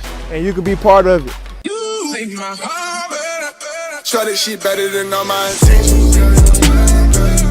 Locked in shorty, you got my attention. CEO, baby, I get you the business. Touchdown and pay you a visit. I was born in New Mexico. I grew up on these streets. I got in trouble here, and I fought my way back in boot camp. I love New Mexico, especially the people. Now I'm using my training, tenacity, and energy to fight for you. I'm Adam Oki, lawyer, fighter, and New Mexican. I was a local athlete here in New Mexico, so I'm proud to support your local athletes.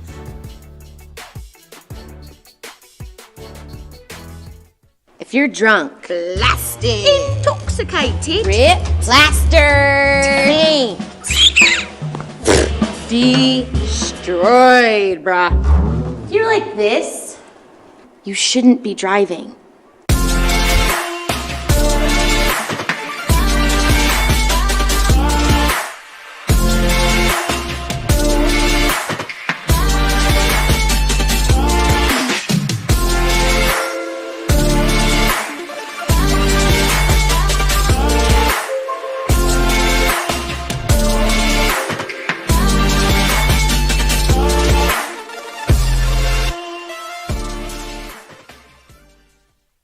These days, it's important to know people and businesses you can trust. There's a lot of places where you can buy a vehicle, but there's only a few local dealerships where you'll find honest people who have your best interests in mind.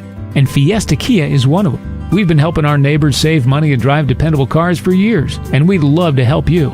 With new Kias arriving daily, you'll love our selection and the peace of mind you'll get driving a Kia from Fiesta. So stop by and see us today at Fiesta Kia on Lomas, or just start driving now at fiestakia.com. Teenagers love a party, especially during prom and graduation season. Often, alcohol is involved. Some parents think that hosting a party with alcohol in their home will keep the kids safe, but it's wrong and it's illegal. As a parent, to allow your teenagers' underage friends to consume alcohol on your property is a felony. Parents who host lose the most. Don't be a party to teenage drinking. This is a program of the Drug Free Action Alliance. For more information, go to burnco.gov/do-not-host.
burglary takes place in the United States approximately every 15 seconds. International Protective Service is your answer for commercial and residential security in all of Albuquerque. IPS will work with your monitoring company for fast, reliable response times. You can rest easy knowing you, your family, or your company is watched over by International Protective Service. Call International Protective Service today.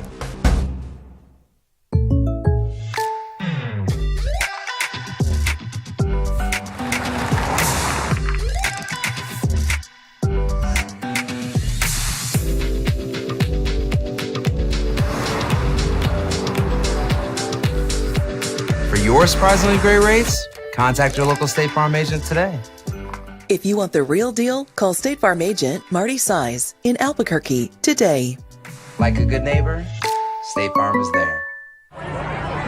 Hey, look! It's Dwight Goodman! Boom! This place is hot. Let's see if anyone needs my help. How about I drive you madman home, huh? I got this, Dwight. I'm the designated driver. Boom. Sweet. Does anyone need Dwight's help getting home tonight? No thanks, Romeo. I've got a taxi all lined up. Drive safe, Dwight. Boom! Boom! Don't sacrifice quality and flavor when you're in a hurry. Golden Pride offers ribs, fried chicken, red and green chili breakfast burritos, and Frontier sweet rolls. 4 great locations, or visit us online at goldenprideabq.com. Golden Pride Barbecue Chicken and Ribs are proud supporters of ProView Sports. I was born in New Mexico. I grew up on these streets. I got in trouble here, and I fought my way back in boot camp. I love New Mexico, especially the people. Now I'm using my training, tenacity, and energy to fight for you. I'm Adam Oki, lawyer, fighter, and New Mexican. I was a local athlete here in New Mexico, so I'm proud to support your local athletes. Weekdays from 4 till 7 on 95.9 FM and AM 610, the Sports Animal. It was today's the anniversary, JJ. The Jimmer Fredette dropping 52 on the Lobos. We got a song to play. We'll play it a little bit later, but because Dan sent you that song, DC, that 2011. So what is that? 13 years ago. That game where Jimmer dropped 52 on the Lobos. It was insane. Jeff, JJ, DC. We are in Albuquerque. JJ's in beautiful Vegas. You're going to go out to shoot around here in just a few minutes. Lobo women play tonight, quarterfinals conference tournament against San Diego State. JJ, did you see the SEC title game for women? South Carolina and LSU, 6 players ejected after a little bit of a tussle during that game. Yes, I did. Camila Cardoso, one of the 6 players ejected. She's South Carolina's stud. She'll be ineligible to play in the first NCAA tournament game. A bunch of players probably will be out. Started out, there was one player stole the ball from the other, wrapped up, called for an intentional foul. Big girl comes over, pushes little girl. 6'7", Cardoso pushed Flaugier Johnson to the ground. She's 5'10". After the game, I found it really interesting. Dawn Staley, the South Carolina coach, said, "We apologize. That's not who we are. We got to be better." Cardoso issued an apology, whether you think she wrote it or not. It was out there. She apologized to the basketball world. This isn't who we are. I got to be better. All these things. My sincerest apologies. My behavior was not representative of who I am or South Carolina. I deeply regretted all that. Kim Mulkey, the LSU coach, said, I wish you would have pushed Angel Reese. That was her comment, basically insinuating then we would have had something to go at. You don't push a big girl shouldn't push a little girl like that. What do you think of the whole thing? If you don't know, now you know. These are the personalities of each coach to a T.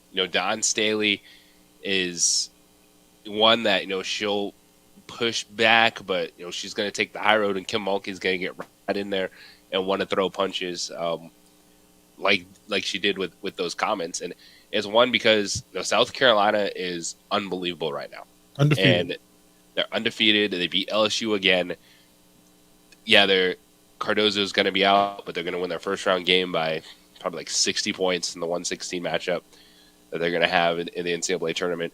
But this is legit rivalry stuff with Mulkey, LSU, what they did last year, South Carolina, Don Staley. Like, this is some big time basketball, and anytime you get a little of that saltiness sprinkled in, it just takes it to another level. You know, I like the saltiness, and there's part of me that appreciates both sides of this, and they're so drastically different. I know I got to take a side, and I guess I would lean towards Don Staley saying, you know, this isn't who we are. We apologize. We got to be better. We got to keep our emotions in check, and we can't let it go there. And I get it, but if I'm out protecting my players, and I got someone 6'7" woman pushing a 5'10" woman, I guess I might be a little salty and say, yeah, why don't you go after? And you're seeing it if you're watching it on ProView and you're watching on our Facebook.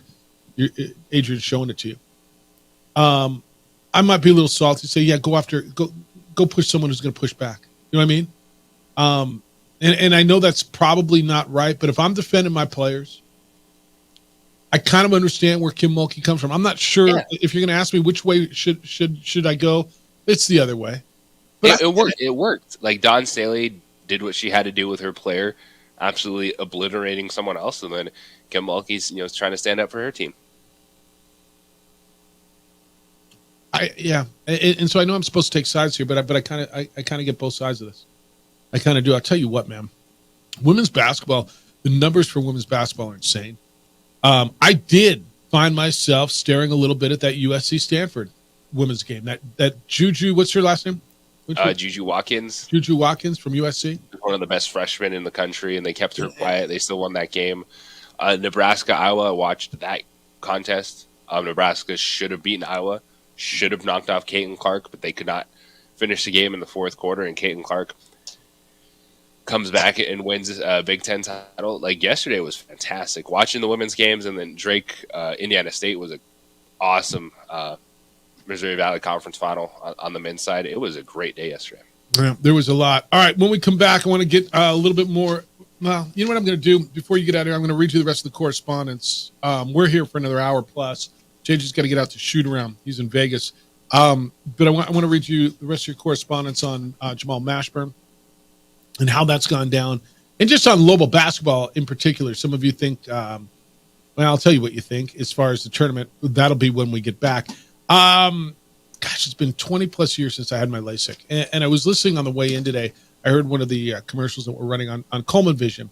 And I heard there was a young lady named Addie on there, and she talked about having her LASIK done at Coleman Vision. She said, the minute I opened my eyes, I could see the difference. And it totally resonates with me. The minute I opened my eyes after the surgery, I could see the difference. I couldn't read the prompter. I couldn't look across the room. I needed glasses or contacts or everything. Then I had my astigmatism taken care of at Coleman Vision, and boom, it was literally life-changing. I don't know how many things in your life are life-changing. This changed my life. I don't have to deal. I do wear reading glasses, but other than that, I don't have to deal with it. I just don't.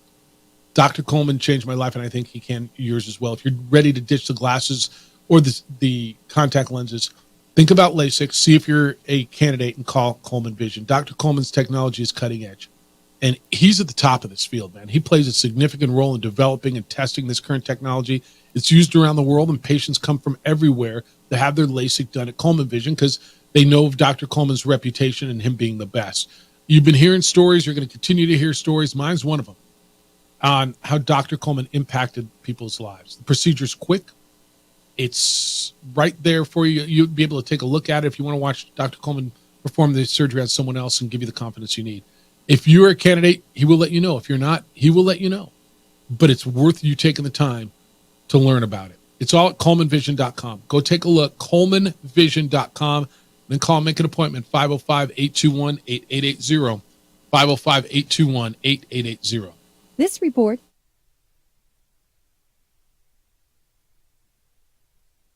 We would like to thank the following sponsors for making this broadcast possible.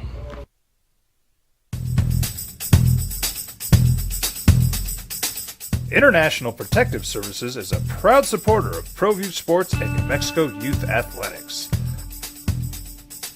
IPS provides residential and commercial security services in the Albuquerque metro area.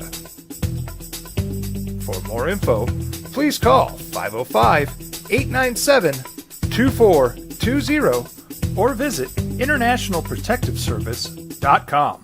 Hi, I'm Steve Stunker here for Dr. Robert Melendez and the Juliet Eye Institute. You may remember me like this, but no more. The glasses are gone. I tossed them months ago because of a brand new procedure from Dr. Melendez known as RLE, Refractive Lens Exchange. The latest technology, the best eyesight I've ever had in my life, and you can check it out by clicking on the link in the description right here.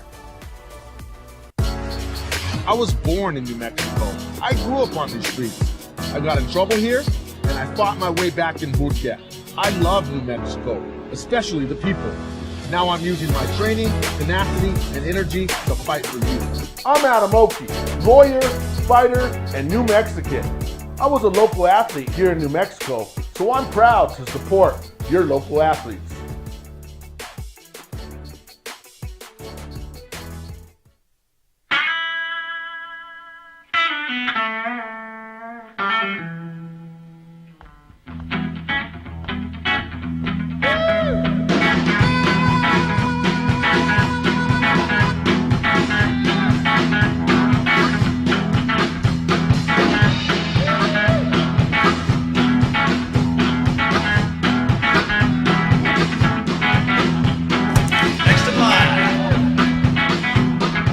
Rudy's is a proud supporter of ProView Networks.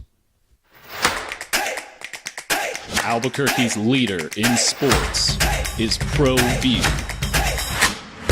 From pros to prep,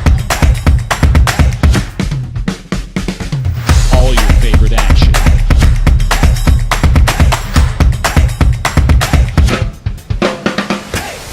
All your favorite talk shows.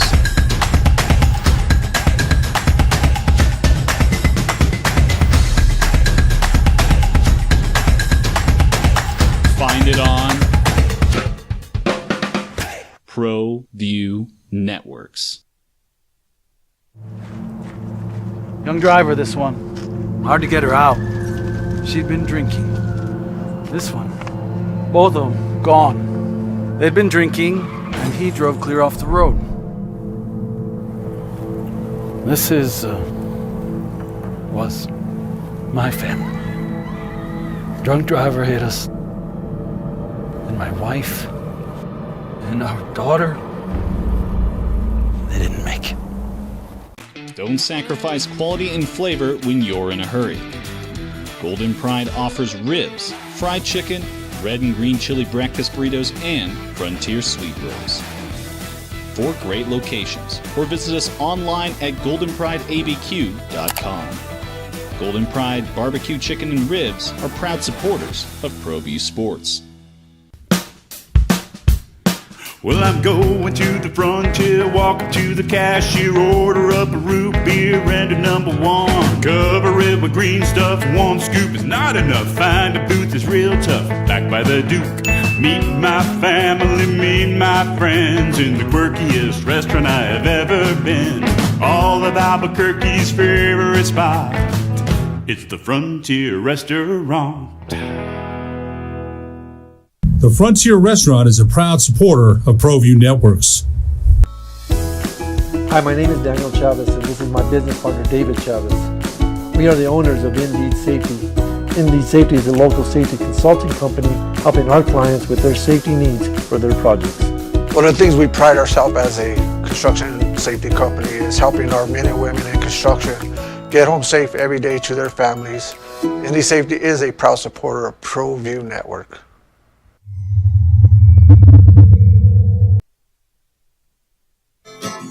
Till I sat down and I turned on the mountain. Is this the Jimmer song? I saw you shooting effortless through. God, I remember this now. And I could have sworn, baby, you did it just for me. Oh, this was so good. Back, it was 2011. It was 13 years ago today. Jimmer Fredette scored 52 against the Lobos. Oh, JJ, do you remember this? Flashback. Oh, it's so good. This thing is epic. She is very thirsty. Yeah, she was.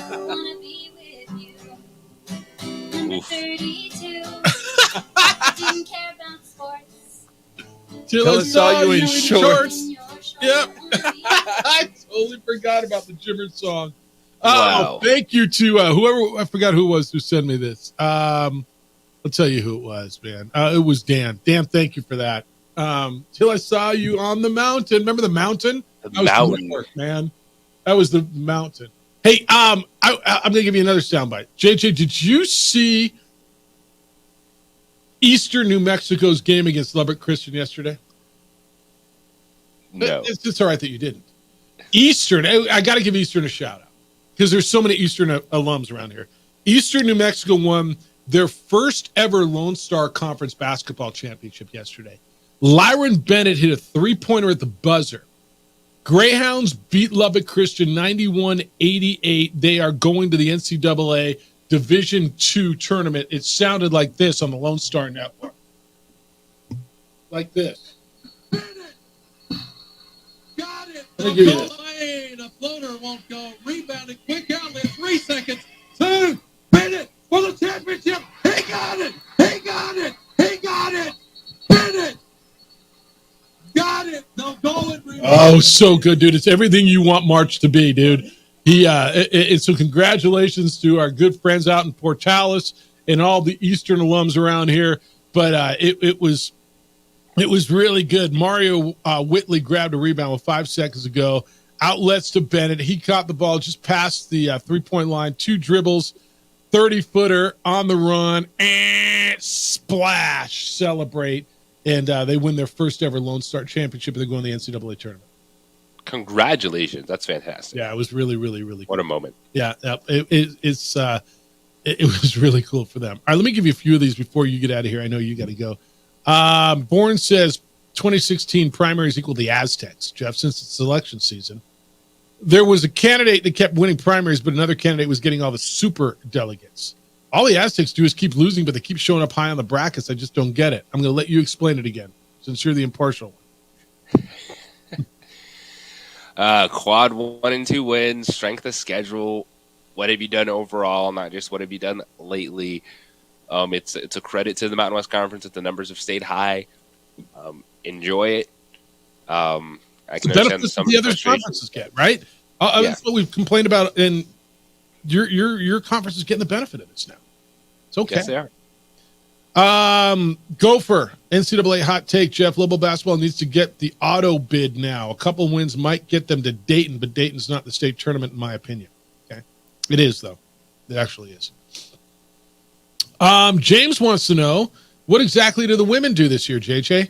I hear folks patting the Lady Lobos on the back, but they were 8-8 against Quad 1, 2, and 3. They were 12-2 against Quad 4s. The Phillies fattened up on a parade of patsies.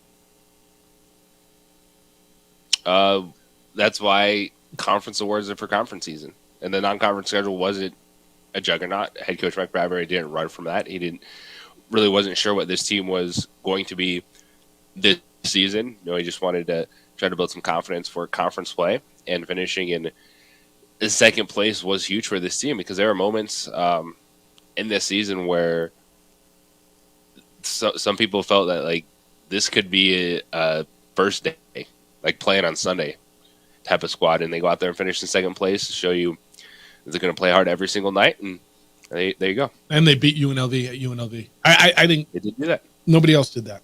So that's what they did, and they beat up on their schedule. Lobo Hobo says, Jalen sucks. It says, the Lobo fans I was watching with were drooling all over my floor, Jeff, with the lineup of Toppin, Wonelli, Amseal, and Dent. They were saying, see what we've been saying? This is a preview of next year. All Lobo basketball needs is a mercenary number 2 with some length. They're ready to hang a 2025 Mountain West banner up at Wise Pies. Okay. There's a lot of things I tell you, I think you're going to miss them when they're gone. I think you're going to miss them when he's gone. I'm going to miss you when you're gone, dude. Are you going out to a shoot-around now? Yes. DC, I mean, are we all right? Can we handle this? We can handle this. All right. Got it. I'll wrap with you tomorrow from Vegas. Is that all right? Sounds good. Maybe I'll even see you tomorrow in Vegas. Let's get it. All right. Game day. JJ will be on at 5:30 today with the pregame show from Albertsons Radio World, which travels to the conference tournament. 6 o'clock tip-off, Lobos and San Diego State quarterfinals of the conference tournament on the women's side. Have a great day. Big day for you, JJ. Huge day. Enjoy it. I'm going to talk to you later. DC and I continue with some big NFL stuff next on the opening drive on 95.9 FM and AM 610, the Sports Channel.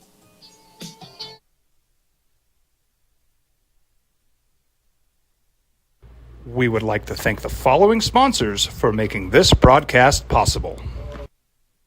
Hey, look! It's Dwight Goodman! Boom! This place is hot. Let's see if anyone needs my help. How about I drive you madman home, huh? I got this, Dwight. I'm the designated driver. Boom. Sweet. Does anyone need Dwight's help getting home tonight? No thanks, Romeo. I've got a taxi all lined up. Drive safe, Dwight. Boom! Boom!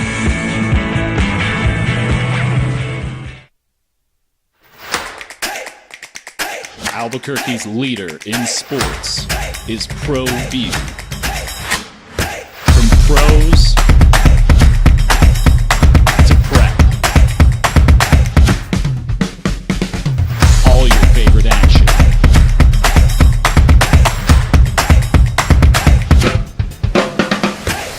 All your favorite talk shows.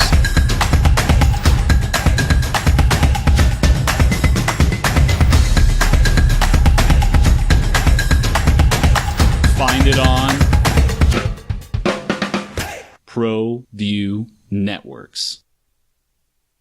These days, it's important to know people and businesses you can trust. There's a lot of places where you can buy a vehicle, but there's only a few local dealerships where you'll find honest people who have your best interests in mind. And Fiesta Kia is one of them. We've been helping our neighbors save money and drive dependable cars for years, and we'd love to help you.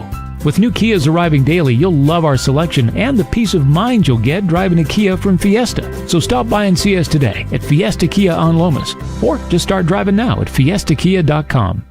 What's going on, Lobo Nation? Ja'Cory Krosky-Miller here. And I'm Devin Dampier. The Lobo football team is going through some changes, but we're here to stay. We'll put in the work on the field and in the weight room, but we'll need your help off the field. 505 Sports Adventure is leading the charge in the NIL space. And you can be part of it. Shorty, she better than all my intentions. Light skin shorty, you got my attention. CEO, baby, I get you the business. Touchdown and pay you a visit.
Parking. Easier, quicker, smarter. Enchanted Mechanical, the heating and cooling doctor. DSI Document Solutions, Inc. NM. Boost your productivity and reduce your costs with DSI. And by Frontier Restaurant, an Albuquerque tradition for more than 50 years.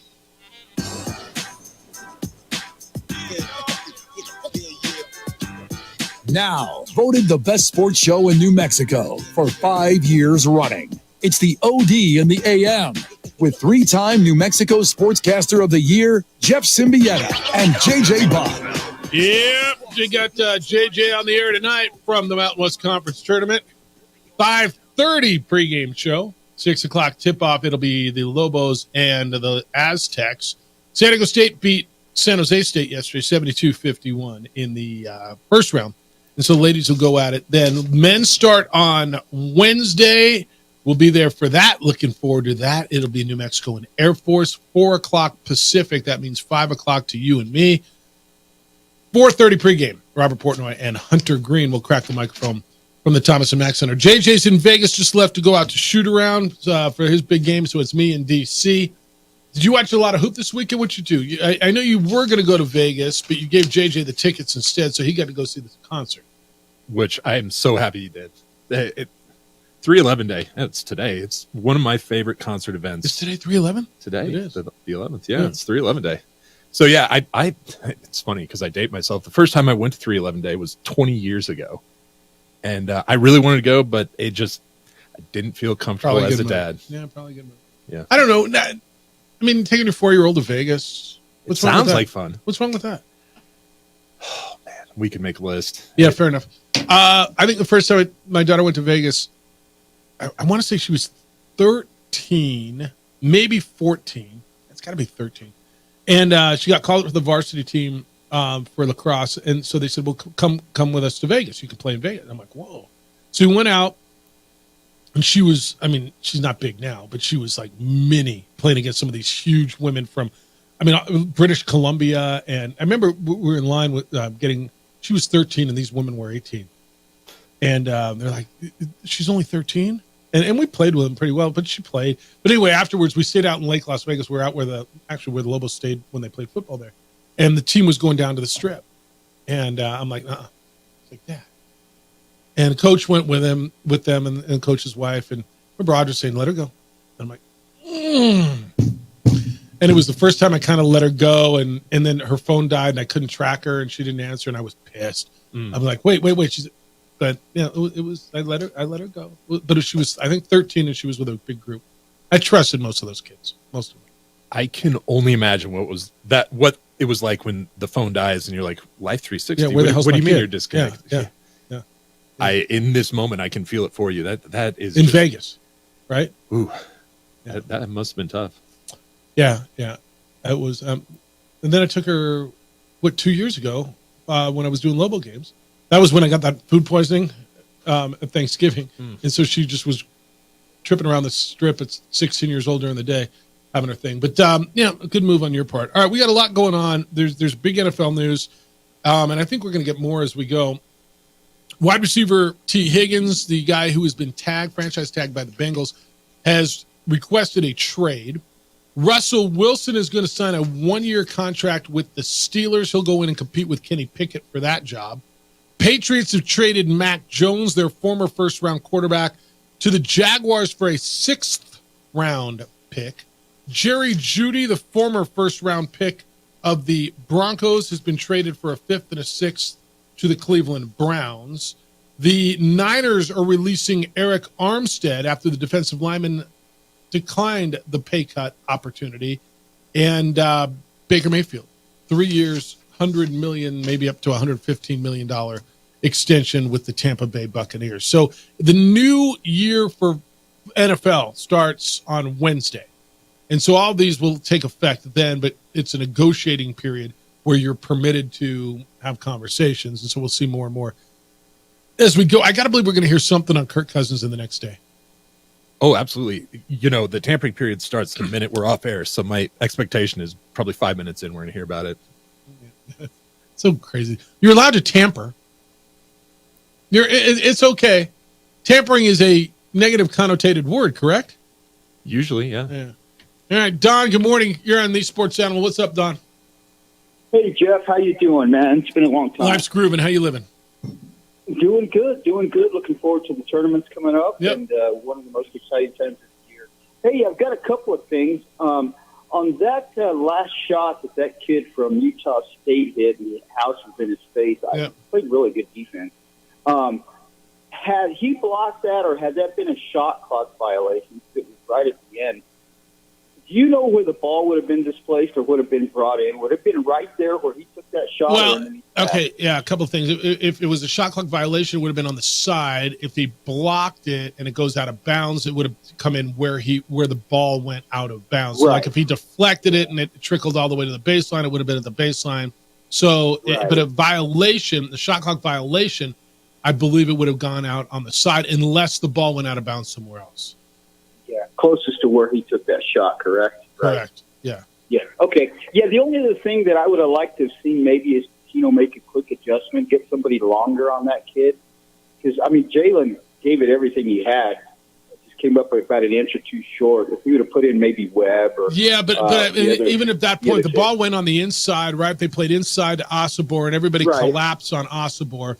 And then he kicked it out to the open Darius Brown, who was the guy I think they should have gone to anyway. Yeah, that's true. That's true.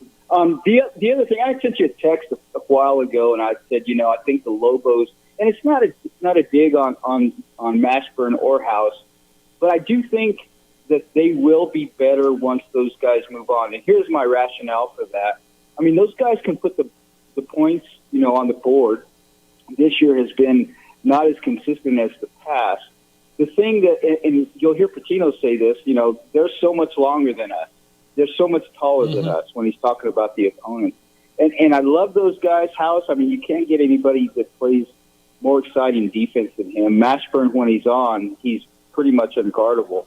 But I think that once we get, some taller guys coming in, maybe some length out on the edge, I think the Lobos probably are on the next step, taking up another level. I don't know. You probably don't remember, but we had a guard named Daryl McGee back in the day, Bush days. Sure. And he was short, he was good, he was athletic, and he was very inconsistent. He was a great defender and loved the guy, but he was just not there completely. Yeah, Don, here's what I'll tell you. I think there's a way, and House is, up. I don't know that he's going to win it. Defensive Player of the Year. Yeah, he's small. There's nothing you can do about them being shorter. I'll take House every single day playing defense. And does he get beat by some of the bigger guards? I think that's an issue, and I think that's where the Jamal Baker stuff comes in. And I know everybody wants to see Quentin Webb play more. He played 7 minutes the other night. I'm going to just disagree with you to think that they're going to be better. I think these two guys are so good at their potential. Is there a defensive deficiency? There is, and you got to find a way to make it up. And I thought most of the year they were way better defensively. I think these two guys are so good and dynamic. Boy, it's going to be a hard press for me to say you're bringing in two guys who are better than these two guys. Yeah, and we can disagree on that. And that's fine. That's what this is all about. Totally. But yeah, one thing that I would have liked to see Patino do is go larger, and this probably would have really been controversial. But I really would have liked him to start a bigger lineup, bring House off the bench. He was in foul trouble a lot. And bring him in as a spark plug and lift the team and maybe start a little bit taller lineup. Yeah. So that's just my take, man. Thanks, bud. All right, Don, good to hear you. Thanks. Enjoy. Appreciate you. Be well. Don called at 505-246-0610. Good morning, Rudy. You're on the Sports Animal. Good morning. We let a minority of a few people try to dictate what Lobo fans feel about Mashburn and House. I'll say it this way. They've been an absolute joy. There's been no off-the-court problems, has there? None. No wild parties, no shots Nobody getting fired, shot at parties. No DWIs. Yeah. They're going to class. They're getting their degree. They have class. They've conducted themselves with class. What more do you people want? They've won 22 games. I think this whole idea that somebody has to not be a fan and has to be this dispassionate talking head. That's for the sports talk people like you, Jeff, the hosts. Be a fan. Or, as Rocky said, be a damn fan, and get out there and support your team. These guys, when they're hurting, that's what fans are for, to pick them up. And I know that would have been a different game with Jamal Mashburn in the game Saturday night. It would have been. The guy can manufacture offense anytime he wants. He can get a shot off anytime he wants. And I hope he comes back. He's been an absolute joy and pleasure to watch. And, the kid that hit the shot, Darius Brown, he's not any taller than Jalen House. That was just a great shot. He made a great shot. You got to give them credit sometimes. Sometimes the other team has players too, right, Jeff? Yeah, they're usually on scholarship, as far as last I heard. Yeah, and so congratulations to Utah State. It doesn't diminish one single thing that New Mexico did this year. This is the most competitive Mountain West Conference I've ever seen. And by the way, while we're on the subject, what did the girls do? They won 20 games. And they have a shot at getting back on the floor against UNLV for a championship.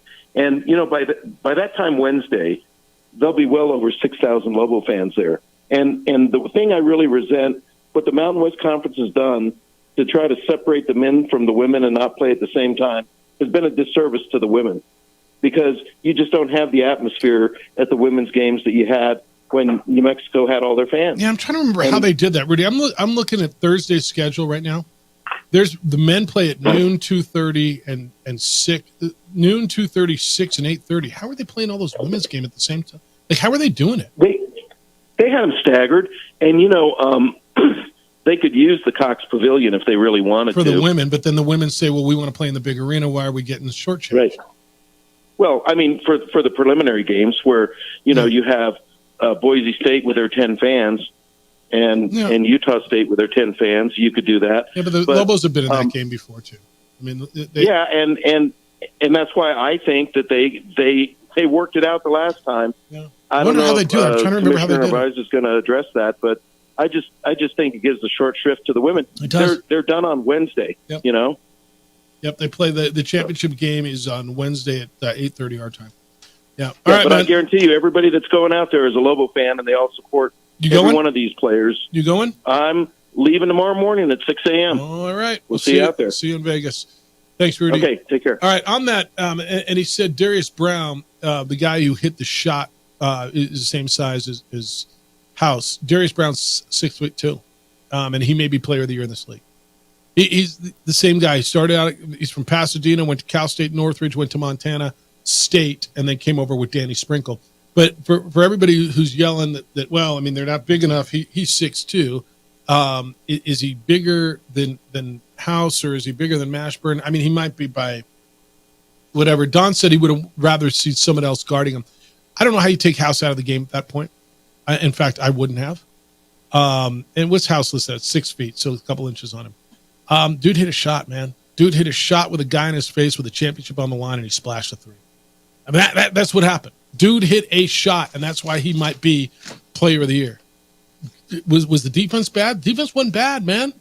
Dude hit a shot. Sometimes there's not someone to blame. Okay? And I don't think that's what Don was doing. Don's a Lobo fan, and he and I will disagree on do I think they're going to be better without those guys. Like, I don't know how you feel. So, you know how there's always got to be somebody to blame. It's always got to be somebody's fault. And the way I look at it, sometimes, man, you got to tip your hat and say they made a play.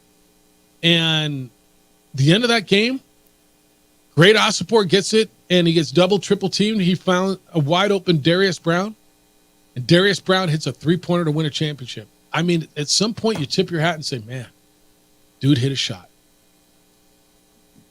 And it's nobody's fault. It sucks if you're a Lobo fan.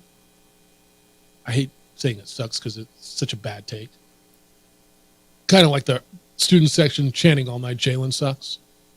It's such a bad take, but dude hit a shot, and that's why he's up for player of the year in your league. He hit a shot to win a championship. So their student section was doing the yeah. Oh, wow. Yeah. I didn't catch that one. I mean, you couldn't miss it all game long. All right, 505-246-0610. Keep them coming. I got one on Jimmer's 52. I totally forgot about that song, man. I just that song is so good. Was it the video? Did you see the video? I did. I watched the whole thing too because she was incredible. Yeah. 2011. Totally forgot about that. It's the opening drive on 95.9 FM at AM 610 The Sports Animal. The Mountain West is.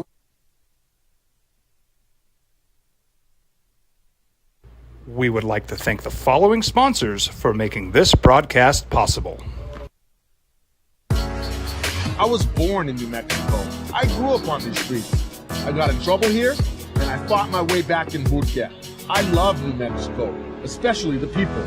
Now I'm using my training, tenacity, and energy to fight for you. I'm Adam Oki, lawyer, fighter, and New Mexican. I was a local athlete here in New Mexico, so I'm proud to support your local athletes.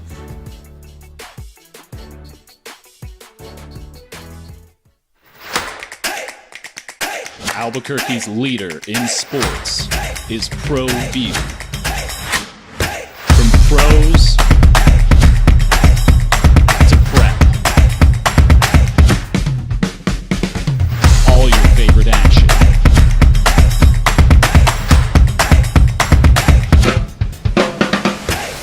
All your favorite talk shows.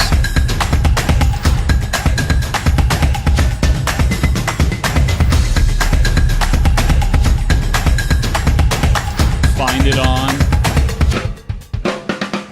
ProView Networks.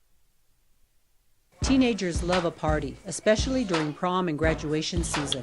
Often, alcohol is involved. Some parents think that hosting a party with alcohol in their home will keep the kids safe, but it's wrong and it's illegal. As a parent, to allow your teenagers' underage friends to consume alcohol on your property is a felony. Parents who host lose the most. Don't be a party to teenage drinking. This is a program of the Drug Free Action Alliance. For more information, go to burnco.gov/do-not-host. Hey, look! It's Dwight Goodman! Boom! This place is hot. Let's see if anyone needs my help. How about I drive you madman home, huh? I got this, Dwight. I'm the designated driver. Boom. Sweet. Does anyone need Dwight's help getting home tonight? No thanks, Romeo. I've got a taxi all lined up. Drive safe, Dwight. Boom!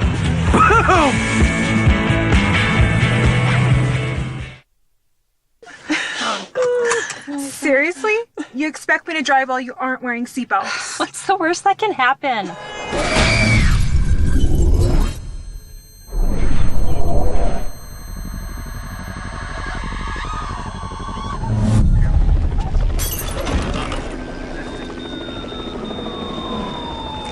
Seriously? Buckle up. Okay. Thank you.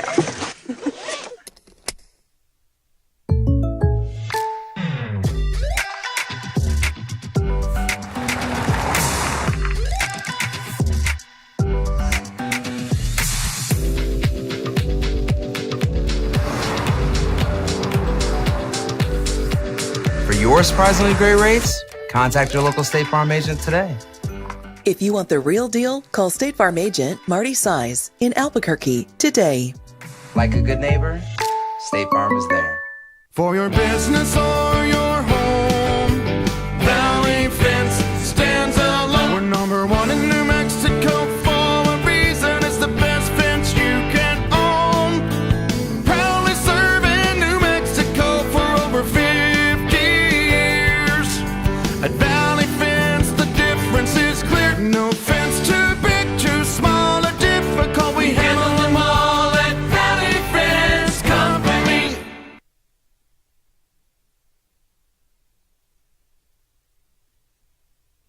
We would like to thank the following sponsors for making this broadcast possible. What's going on, Lobo Nation? Ja'Cory Krosky-Miller here. And I'm Devin Dampier. The Lobo football team is going through some changes, but we're here to stay. We'll put in the work on the field and in the weight room, but we'll need your help off the field. 505 Sports Venture is leading the charge in the NIL space. And you can be part of it. Try this shit better than all my intentions. Locked in shorty, you got my attention. CEO, baby, I get you the business. Touchdown and pay you a visit. You got to watch it too. I wonder where she is now. That's a great question. I bet we can find out. I could have sworn, baby, you did it just for me. You say you're from New York, they say Glen Falls. But heaven seems more like it, 'cause baby got it all. This is So baby, come on over, be my point guard. This right here. Someday it'll say for that on my ID card. I wanna be with you. This is from 2011. I didn't care about This young, relatively attractive young blonde woman, right? Playing her guitar. It's on the 13th anniversary of Jimmer Fredette dropping 52 on the Lobos in the conference tournament. Here we go. Shimmer. You think this is one of the best fan songs ever? It's either that or Michael Jordan's Dad. Because that Michael Jordan's Dad song was epic. Wow. I mean, Kelly Fish 07. We do need to track her down. That's her name? You got her name? That's her screen name on YouTube. I wonder Kelly where Fish. she is. We got to get her on.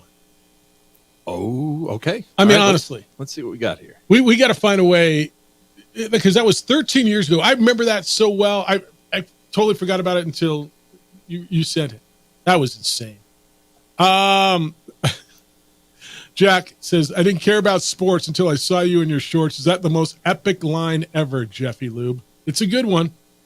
I come on over and be my point guard. One day it'll say for debt on my ID card. It's pretty good too. I mean, she wrote that thing. Jimmer 52 says, Carl, Jeff, Steve Alford tried everyone on him. He started with K-Dub, then Smell, then Doris Gary, until blew out a tire, PMAC, then Fenton. I think we could have put Craig Neal on him if he had brought his Converse All-Stars to the Thomas and Mack.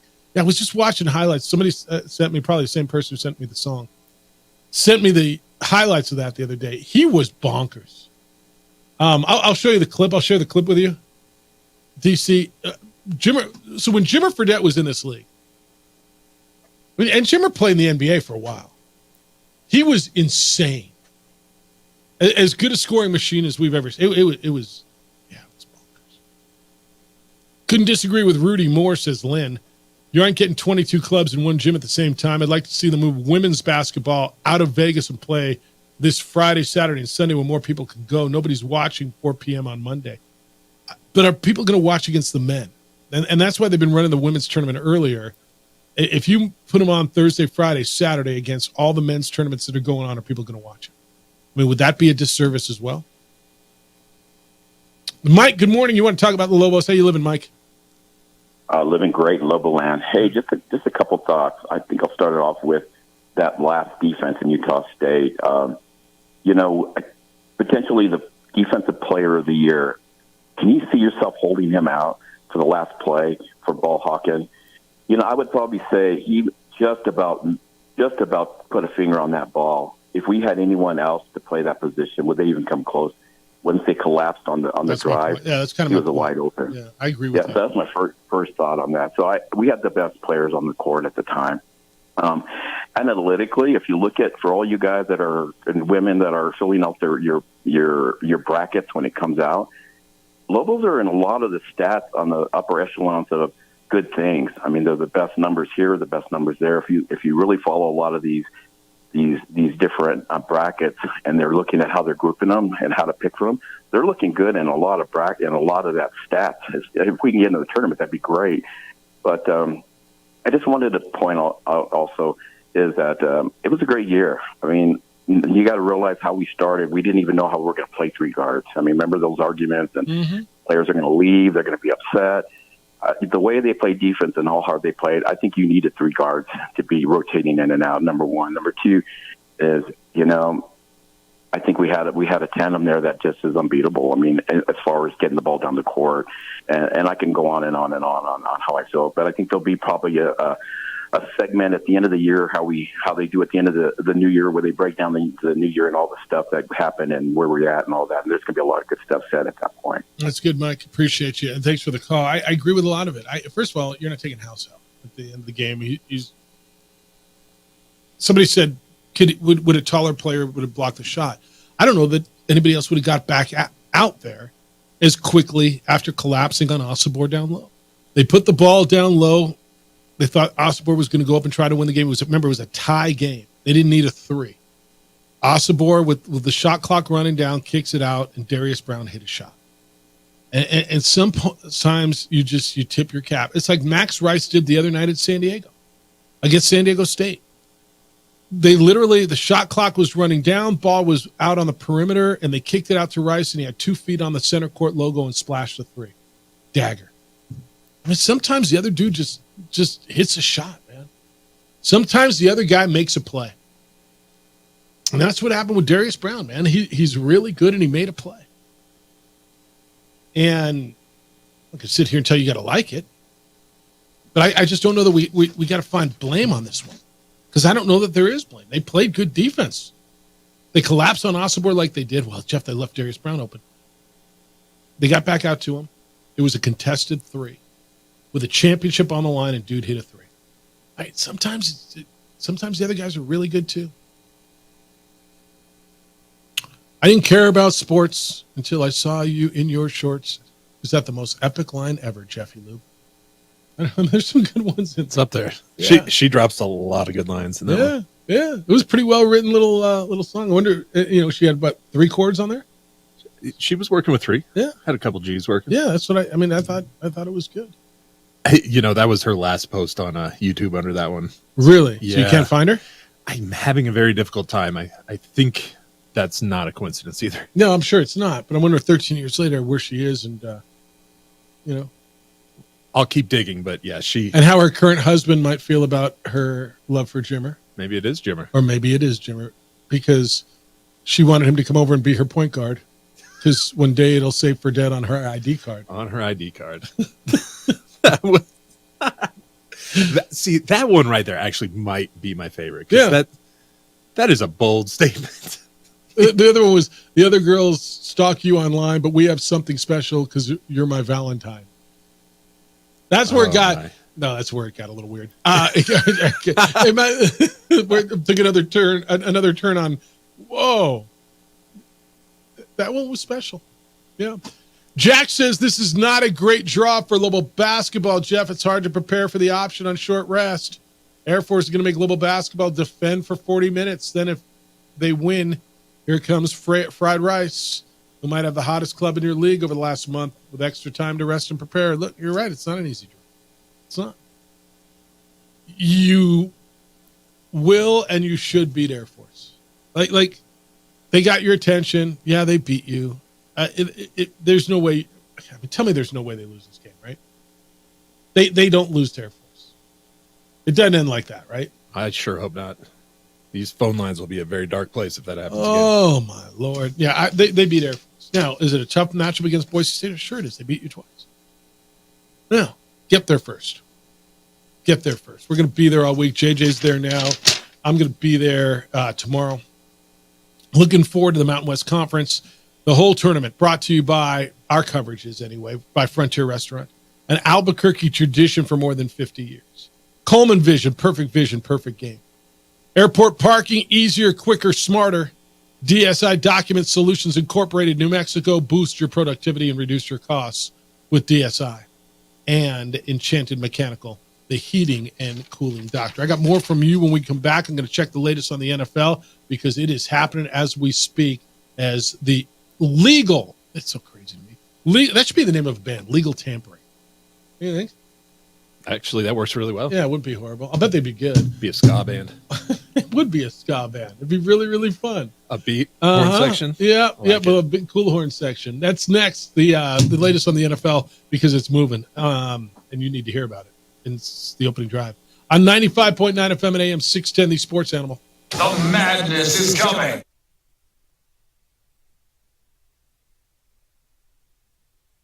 We would like to thank the following sponsors for making this broadcast possible.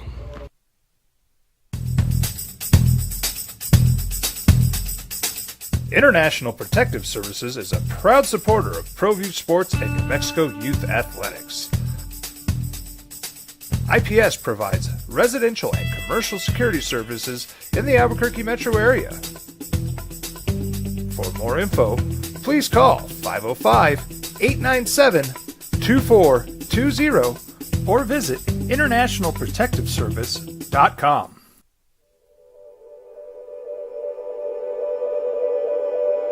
We aren't all born with the same opportunities. But it's the people who care that change everything. Get ready, Sprout, get ready! My coach, my teacher, my older sisters, my grandma, my brother, my tutor, my dad and my mom. As New Mexicans, it's up to all of us to do our part. So that no child goes without love. And no family has to do it all on their own. They're all our children. Every single person is called to make a difference in the life of a child. It's up to all of us to do our part. To pull together. Pull together. Pull together. To make New Mexico the best place to be a kid.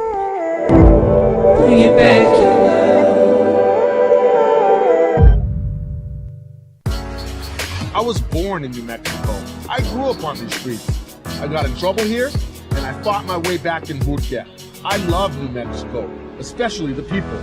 Now I'm using my training, tenacity, and energy to fight for you. I'm Adam Oki, lawyer, fighter, and New Mexican. I was a local athlete here in New Mexico, so I'm proud to support your local athletes.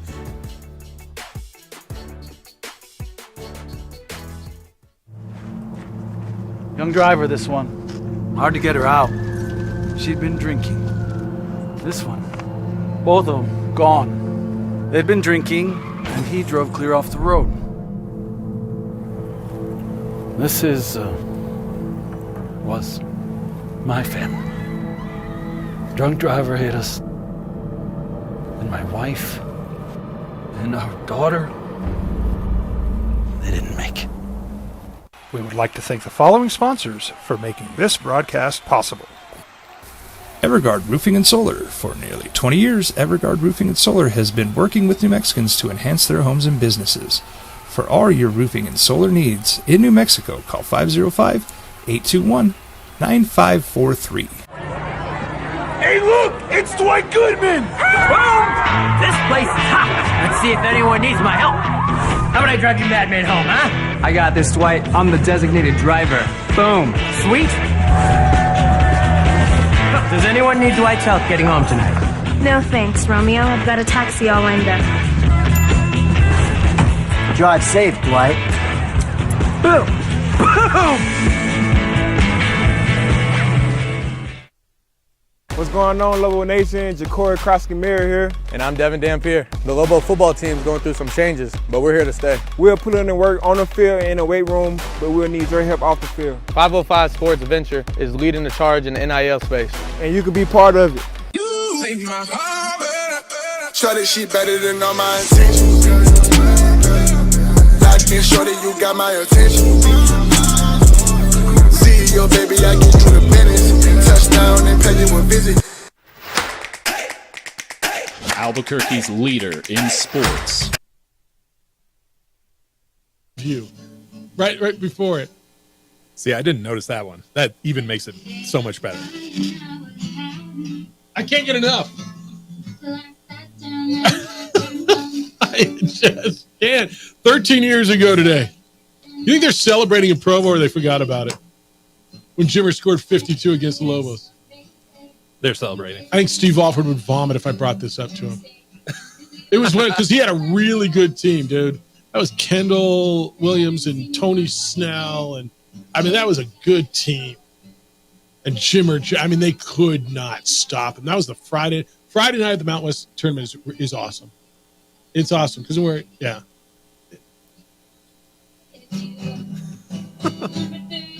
I can't stop. Make me stop.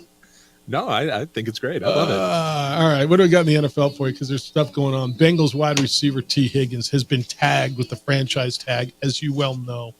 He has now requested a trade. Pay me. I want out. Russell Wilson's leaving. You knew that. Got a place to go. Russell Wilson is going to be a Steeler. Now, I almost said he was going to be the Steelers quarterback, but I don't know that for sure.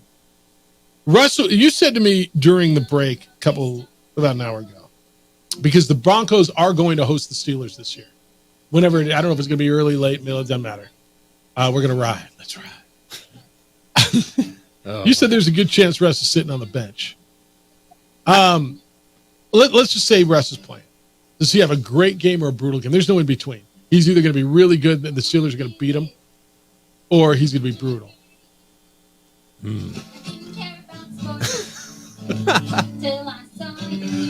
In your shorts. Oh, my goodness. I can't stop. Russell will come back motivated. I don't doubt that.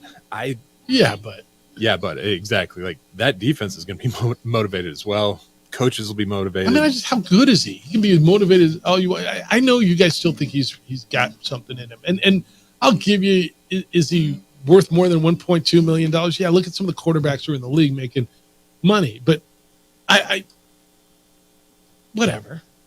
He couldn't play. I'm not worried about it. This is my point. If I'm a Bronco, I'm not worried about it. No, worried is. I got plenty of other things to worry about. What's interesting, though, is this move really shakes things up for Justin Fields.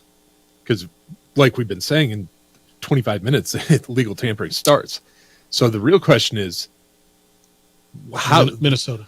You think so? I'm starting to. Yeah, I'm really starting to. If Kirk Cousins goes to Atlanta and they decide to pay him the stacks of money that he believes he's going to get, I think Minnesota calls the Bears. Now, this is tough because it's in division, right? And you're going to have to see him twice.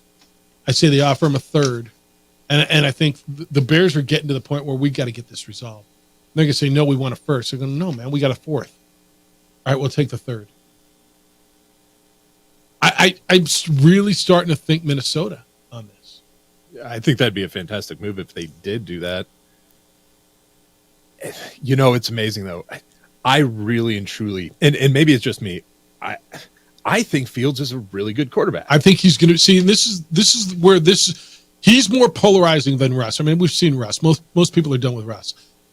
I think the thing on Fields is people saw glimpses and believe he was just so poorly mishandled in Chicago, where they mishandle every quarterback, that the talent is there, the arm strength is there.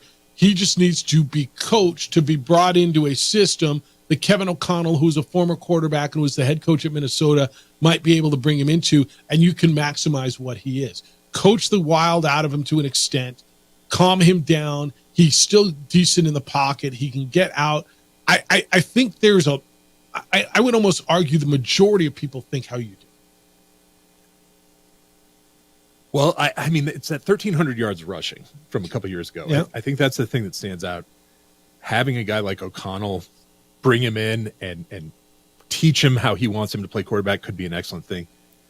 I know I wear orange-colored glasses, but I also think the Broncos would be a very interesting spot for him. Having a guy like Sean Payton could be the coach he needs to get the most out of it. I don't think that'd be bad for him either. I really don't. You know, it is funny, though, because I was screaming for Fields 3-4 years ago, whenever that was. Well, they could have had him. And they passed on him. Yeah. And now they're talking about trading Patrick Surtain, who they ended up taking in place of him. Why would we do that? Like, just throw a third-round pick at him. At this point, they're getting I really got to believe they're getting desperate. Last thing they need is Fields to still be in that building when Caleb Williams gets there. Oh, if that happens, that's a disaster. Well, so the further out this goes, the cheaper it gets, right? It appears to be how that's trending. I mean, the longer you wait on this, the more desperate they get, and the more spots that fill up. So with Pittsburgh filled up, and let's assume, and I don't know how this is going to play out, but if Kirk Cousins goes to Atlanta, that fills. I'm running out of places. I got Denver, I got the Raiders, I got Minnesota. Where else do I need a quarterback? Seattle is the one that keeps coming. I love the Seattle scenario for him. I really do. Now, I don't know how much I love the head coaching situation or not, but I love the Seattle scenario. Howard, good morning. You're on the Sports Animal. Hi, Howie. Hi, guys. Hi. I'm enjoying the conversation. I'm with you, DC. I think Justin Fields is a good quarterback. I think he's been mishandled. And I'm going to go out on a limb here, and you're going to call me nuts, but hell, I've been called worse. I like to know if the Cowboys would try to develop Trey Lance a little bit more. I think you stick with Cooper Rush and Trey Lance. I think you need to move off Dak already. I think Dak is a good quarterback, and I know you like him, DC. But Jeff, I'm tired of the choking.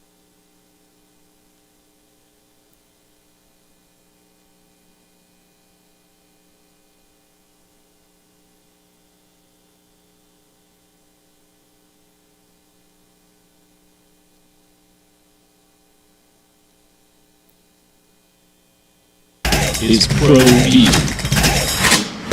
From pros to crap.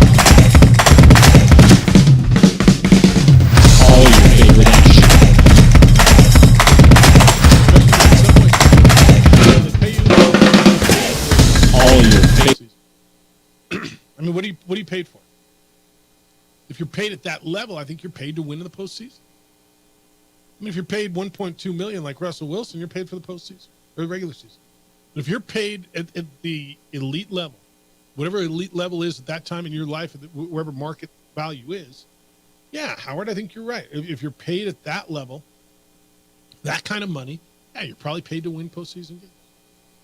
But they're not in the market. I just don't. The Cowboys aren't part of this conversation. They're not in the market. Rumors.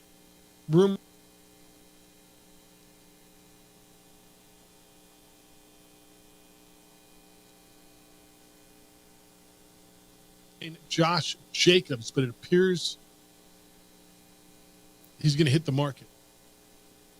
They want to re-sign him. The veteran is still bound to test free agency this afternoon. Bills and Dawson Knox are reworking a contract with their tight end. Ooh, that's interesting.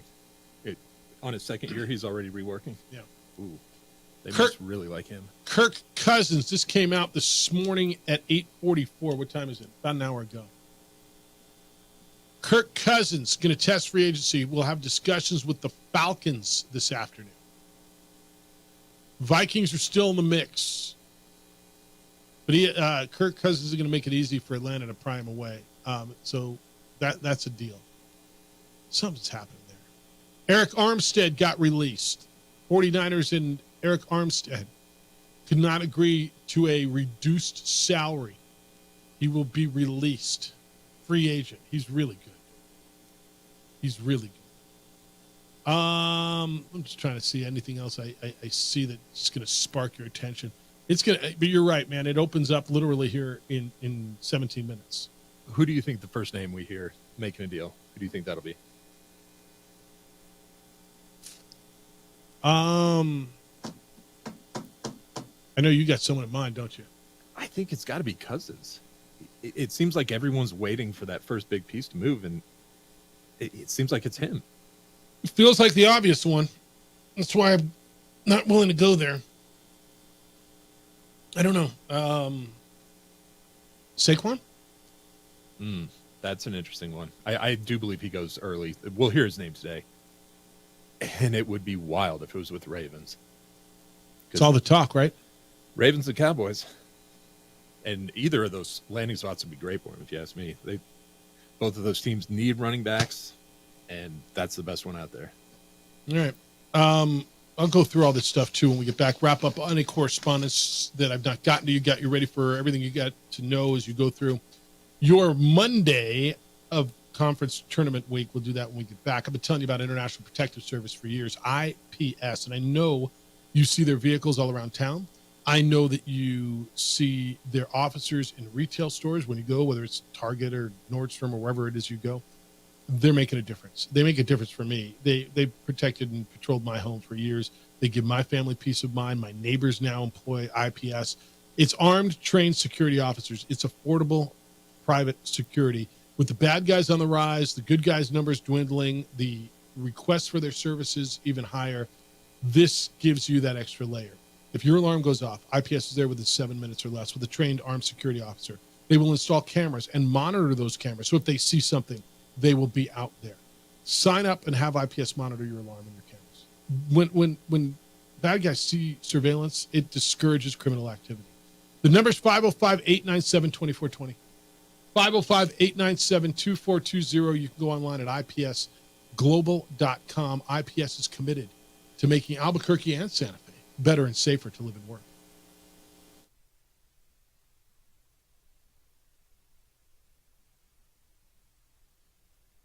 We would like to thank the following sponsors for making this broadcast possible.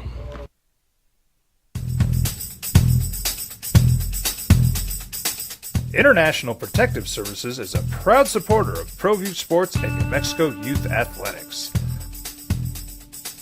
IPS provides residential and commercial security services in the Albuquerque metro area.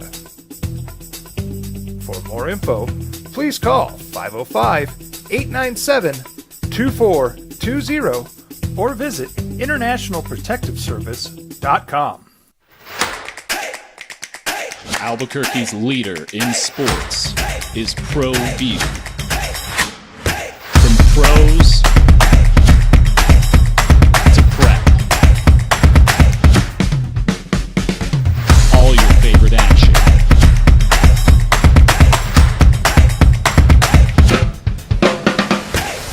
All your favorite talk shows.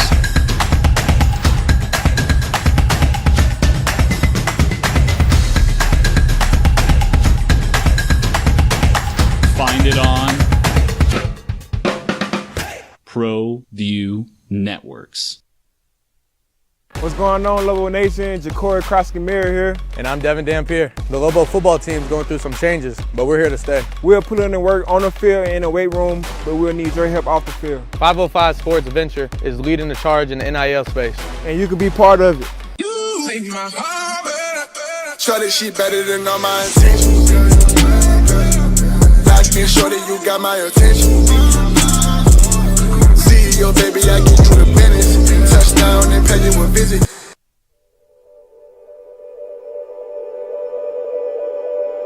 We aren't all born with the same opportunities. But it's the people who care that change everything. Get ready, Sprout, get ready. My coach, my teacher, my older sisters, my grandma, my brother, my tutor, my dad, and my mom. As New Mexicans, it's up to all of us to do our part. So that no child goes without love.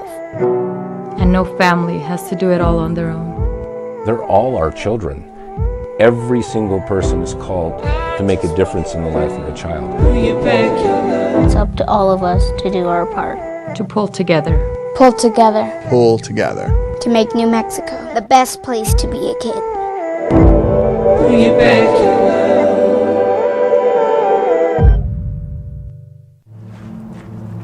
Young driver, this one. Hard to get her out. She'd been drinking.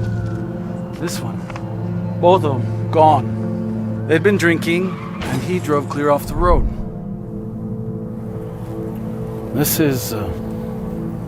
was my family.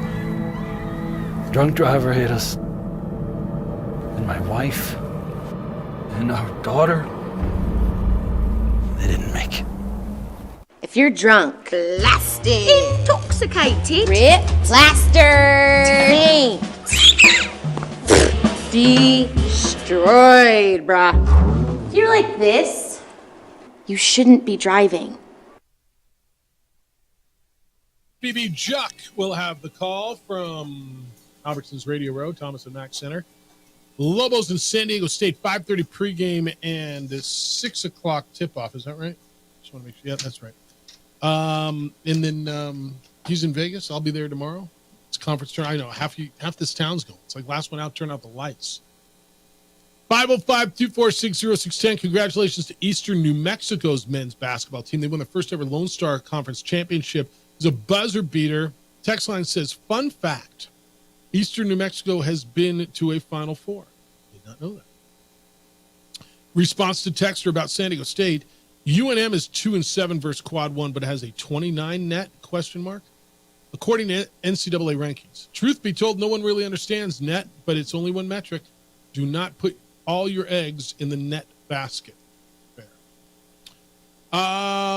This says, let me get this straight. Patino said they would have had a better chance if the ball hit the rim and Utah State gets the ball, opposed to House getting the rebound and a shot off. What exactly does that mean? I don't know. I think what he said is the ball had to hit the rim, and he thought they would have a chance to get the rebound. That the Lobos would get the rebound. That was really your only chance there. Hit the rim, hope for a long rebound, get a tip back. Not sure what that means. Next one. We didn't think there was any chance they would lose to Air Force at home. I would not be shocked, to be honest. Fair enough. Like I'm not going to lie. I look past that game, but I can't because I don't play. Right? I thought there was no way Air Force was coming into the pit and beating the Lobos when they did. And I think the same thing now. There's no way that Air Force is going to beat this team. They got to be focused. There's no way you take it for granted, right? I mean, they beat you. No way you're taking it for granted. I mean, the Lobos are better than Air Force. They should beat Air Force. Now, can they lose? Sure. Anything can happen. I've covered these things for too long, and you've watched them for too long. You know anything can happen, and it does. I just don't think they lose this game. This one says, what does it matter that Russell Wilson thought better than won? Something $1 million salary per year. His league minimum salary isn't a measure of ability. Rather, it's an economic aspect of his $39 million paid by Denver. Anything above that by the new team would reduce the $35 million from Denver, and the year contract allows Pittsburgh to judge Wilson, right? So help me understand what the point was. I mean, what does it matter? It matters to Pittsburgh. It matters to Pittsburgh that they only got to pay $1.2 million for a quarterback. It might be their starting quarterback. It matters huge to them. What does it matter to Denver? If someone picked them up for $10 million, it'd be $10 million less that they have to pay. So it kind of does matter to both of those teams. But my point was, if the only reason you're getting this quarterback is because he's cheap, I don't think it'll work. And I've always been told, and I think it works out, if you do something solely for money, it probably won't work well for you. If the only reason you're picking him up is because he's cheap, I'm not sure it's going to work. Texas, Dawson Knox is the older tight end, not the second-year Dalton Kincaid. I think that's right. Do we mix those up? We may have. Andrew, good morning. You're on the Sports Animal. Hi, Andrew. Hey, how you doing? Good. How you doing? Good. I was calling a comment to follow up on that. Patino did say at the end of the game they would have had a better chance if the ball was given to Utah State, not if it hit the rim, given to Utah State with 2.3 seconds left. I don't know what he meant by that because House got a shot off that he missed. Yeah, but let me tell you something. If he would have made that shot, they would have gone back and reviewed that and realized it didn't hit the rim, and it would have been out of bounds. I think what he's saying is, instead of having no chance, they'd had a better chance than give the ball out to Utah State, because that's what should have happened. Utah State should have got the ball out of bounds. The ball didn't hit the rim. Right? That's the rule, Andrew, right? The Utah State should have got the ball. So they have a better shot there than the way it played out because, well, everybody stood around. And House, almost got fouled on that. On the last one? You couldn't have reviewed that. You know what I mean? If you would have got fouled on that shot. Well, but it would have been a rule thing, right? So let's say he made that shot, right? And so we're tied up. We're going overtime. I firmly believe Danny Sprinkle then loses his mind, makes them check the replay. They check the replay and realize it didn't hit the rim. And they're like, oh, yeah, out of bounds, 2.8 seconds to go, no basket, it's Utah State's. Because that would have been the right call, right? I think it would have been too late. You can't review that at that point. Why? You'd have been going to overtime, so, I mean, what would be too late? Everybody'd still be on the floor. You wouldn't have gone to the locker rooms. All right, fair enough. Well, thanks for having me on. Yeah, no, I appreciate you, Andrew. It's a good thought, and thanks for the call. I'm just trying to play devil's advocate a little bit. I hope he wasn't too frustrated. He sounded frustrated on that. Don't you think, look, at the end of that game, let's say everybody in America saw it didn't hit the rim. It should have been a dead ball, 2.8 seconds to go out of bounds, Utah State. Okay. But it didn't go that way. They let it play on. House got the ball. He threw up a shot at the buzzer. What if that shot goes? Okay, let's play that out. All right, so now we're tied at 87. We're going overtime, right? They don't storm the court. It's like, oh, my goodness. Well, Danny Sprinkle, their coach, is going to lose his mind because it didn't hit the rim. They're going to go to the replay at that point because both teams are still on the court ready for overtime. They haven't stormed the damn court yet because now they're all bummed out. Oh, my goodness, what happened? Everybody's screaming it didn't hit the rim. They go to the monitors. They look at it. They realize, oh, yeah, we missed it. All right, no basket, out of bounds with 2.8 seconds to go. What Richard's saying is, do I have a better chance with that than no chance at all? Yeah, you do. I think that's where it was going. I don't know. All right, what do you get today? You get Lobo women's basketball. Oh, by the way, New Mexico United, we meant to hit this too. Open up their season with a 1-0 victory over Pittsburgh. Good crowd, 11,000 people out at the ball pitch on Saturday afternoon, so they're off to a good start and a nice win for them to get started.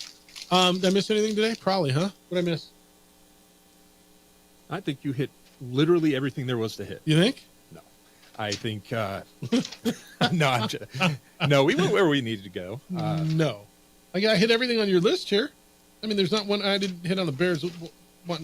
Nobody cares about the Bears stadium thing right now. I got other things to do today. I'm checking your headlines one more time before we get out of here. They'll come out here in a few minutes. San Francisco Gonzaga tonight. Santa Clara St. Mary's in the West Coast Conference. That's good stuff.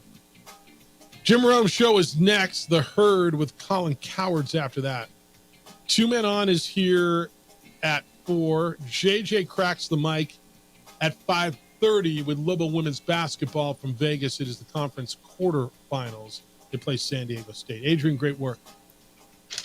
Good job by you, man. How many times did we play the Jimmer song? Not enough? Yeah, we hit it 3 times. We should have hit it 30 because it's awesome. Yeah, it's one of the best ever. All right. JJ, big day. Huge. All right, enjoy it. Be kind, loving, caring, and sharing. We'll see you tomorrow.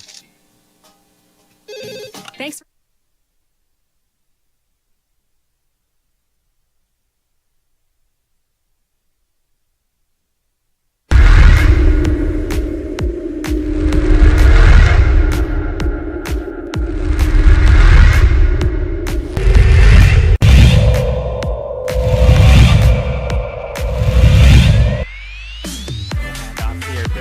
Gets inside the paint. Benally slicing and dicing the defense.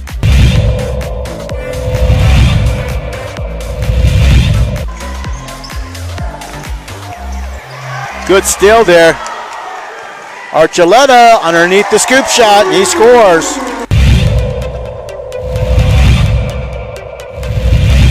Shake and bake there to the corner for the 3. That looks good. Elijah Martinez. Diego. Stolen away by Rodriguez. Sarton's on the run again. Pass up to Jason Montoya on the right side. Spin move is up. Shot is good.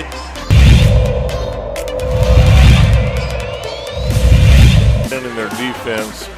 Kick out Otero. Defender went flying by. And Otero breaks the seal. First 3 of the night belongs to the Huskies.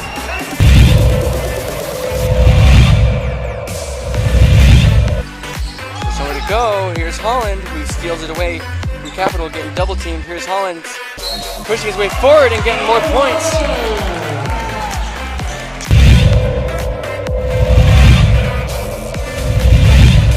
Working inside, got his man in the air, and there's a putback for Nico Gutierrez.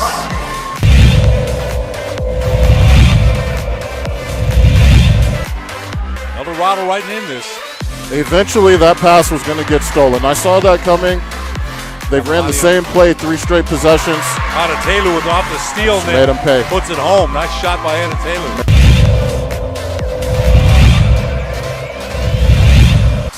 Beautiful fine inside. Blocked by Hiron. Got numbers.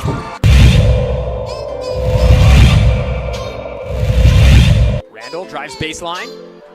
Cut off. That's great defense there. Benally off the quick pass. And you just can't stop these Matadors sometimes.